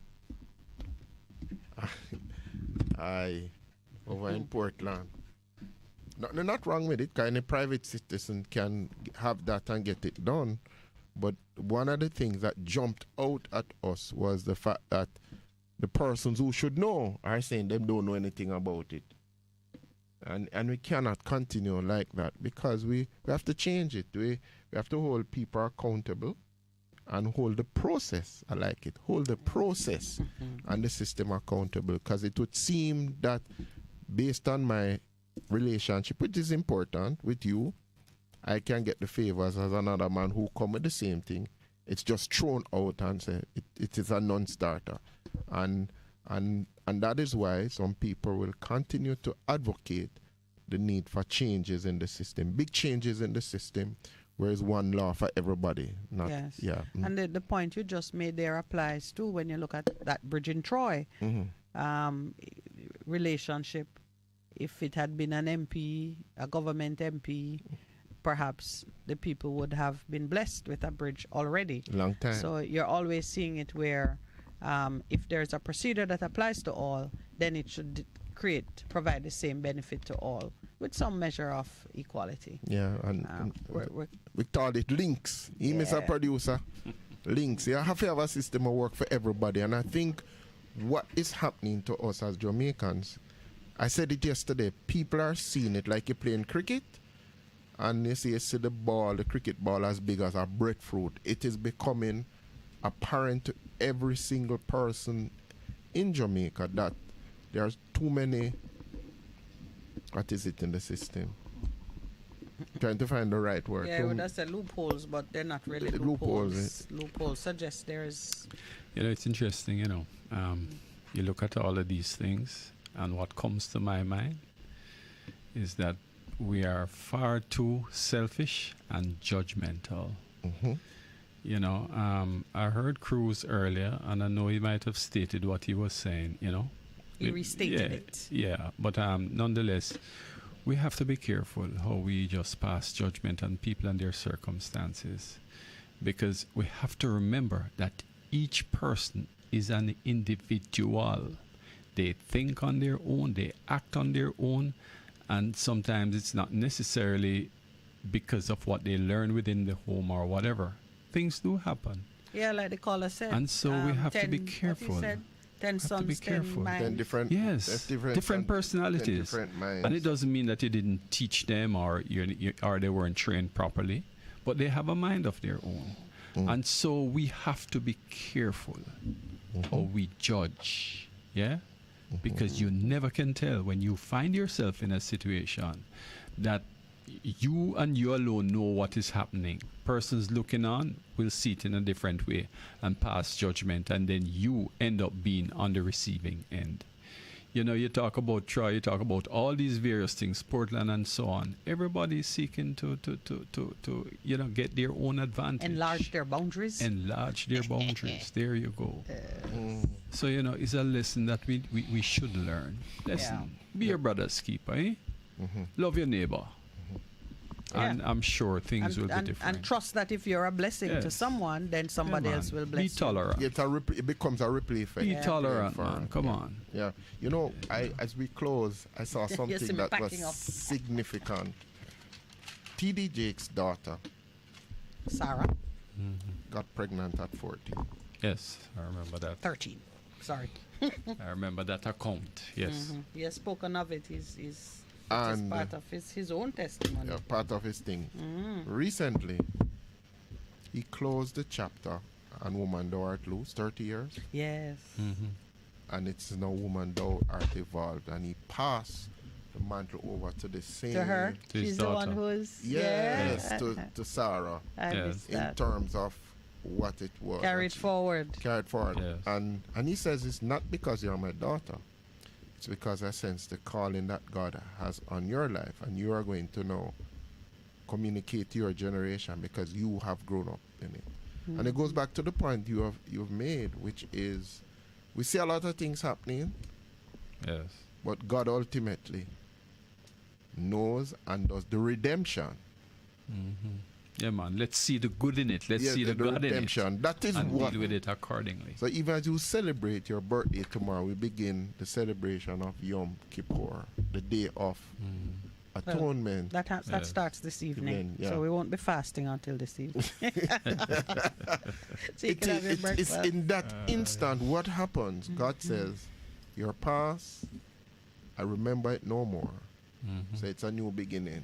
And when God says he has separated as far as the east is from the west, and the sea of forgetfulness, that is what God does for us. Redemption, reconciliation, and now, Minett, we May I have say- become the persons who are ambassadors of this new ministry of reconciliation. Oh, this is Umayu? Yes. Oh, I want to say something on redemption, because we sometimes we speak of it as if in the will of God it is a sequential process, or it's iterative, meaning you're at one place and then there's a fresh iteration and you're at another place.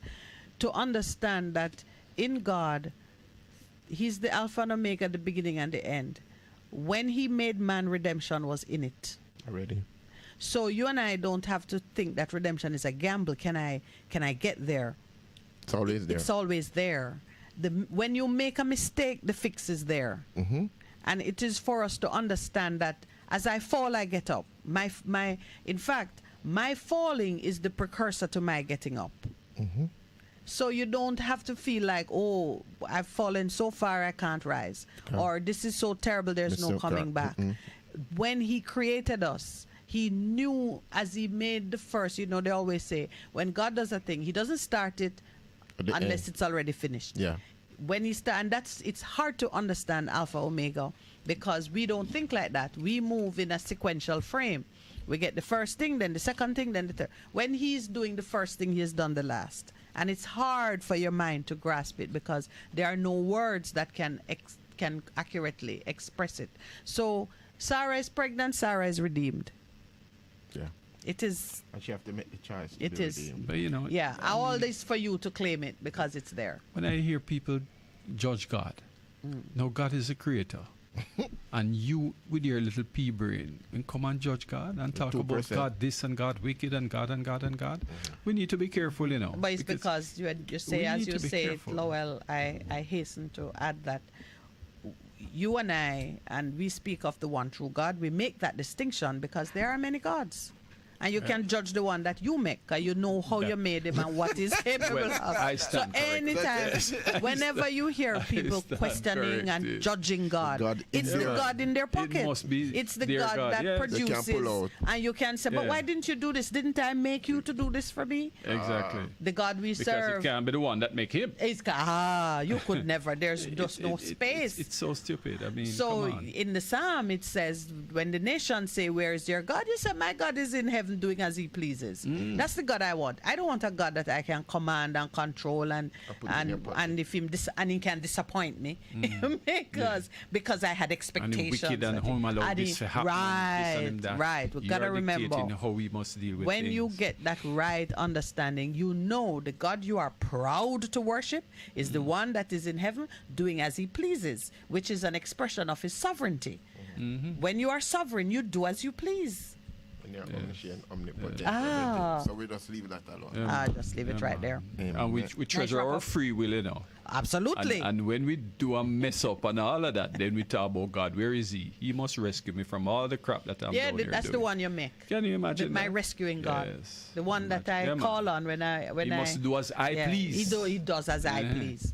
I just try to Yeah. live my life where I seek to ascertain the will of my Creator and bring myself in alignment with it. Because I can't do like the princes of this land. I can't make a submission for a realignment and be content that it will be done. Okay, make submission for a sidewalk and get it.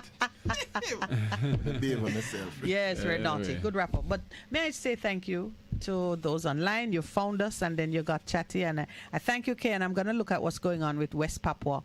Yes, there's talk of freedom. You know, there are still people who are under the boot heel of colonial oppression, while we are here with our parliamentary independence trying to decide if we could trick the Queen into keeping us a little longer, even though she's dead and gone.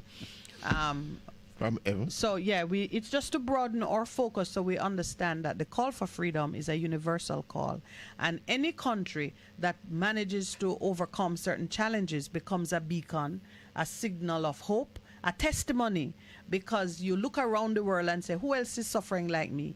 And when you understand how they manage to lift themselves from one level to the next, it inspires, and you know, we can share and encourage one another.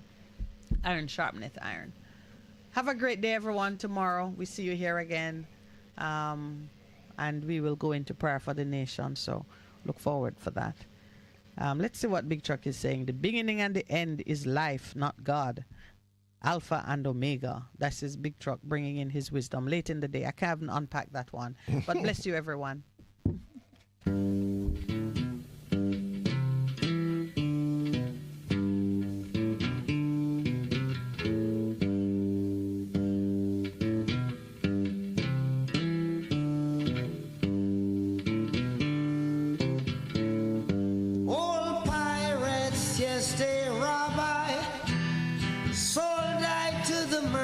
Ships, minutes after they took I from the bottomless pit, but my hand was made strong by the hand of the Almighty. We forward in this generation triumphantly. Won't you help to sing these songs of freedom? 'Cause all I ever have, redemption songs, redemption songs. Emancipate yourselves from mental slavery. None but ourselves can free our minds. Have no fear for atomic energy, 'cause none of them can stop the time. How long shall they kill our prophets while we stand aside and look? Ooh, some say it's just a part of it. We've got to fulfill the book. Won't you help to sing songs of freedom? 'Cause all I ever have, redemption songs, redemption songs, redemption songs.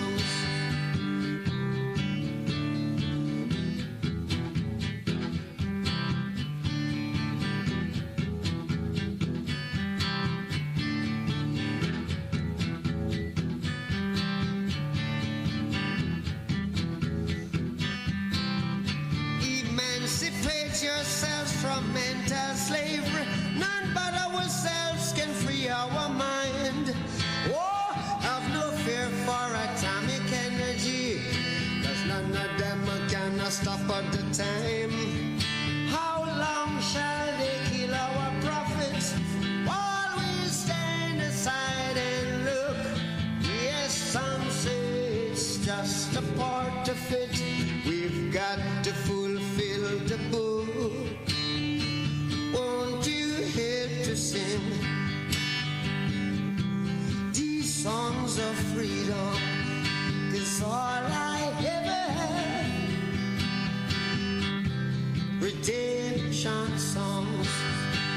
All I ever have, redemption songs. These songs of freedom.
just keep on going.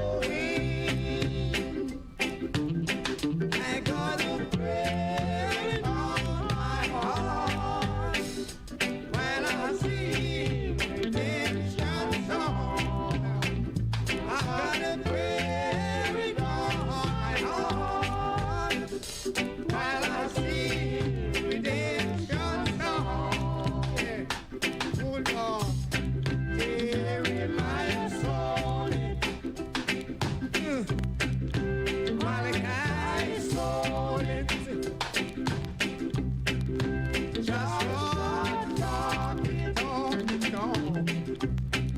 Oh Lord.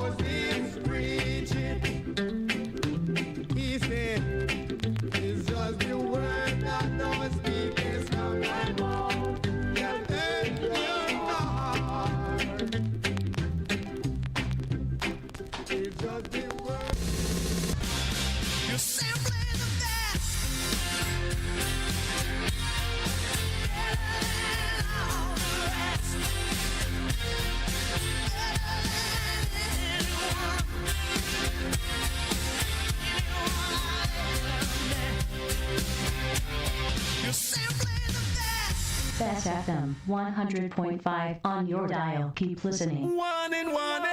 When there is a hurricane warning, button down, tie down, everything. Lift appliances and furniture off the ground and secure your valuable items. If you wanna boat, secure it on land and turn on your yard if you a fisherman.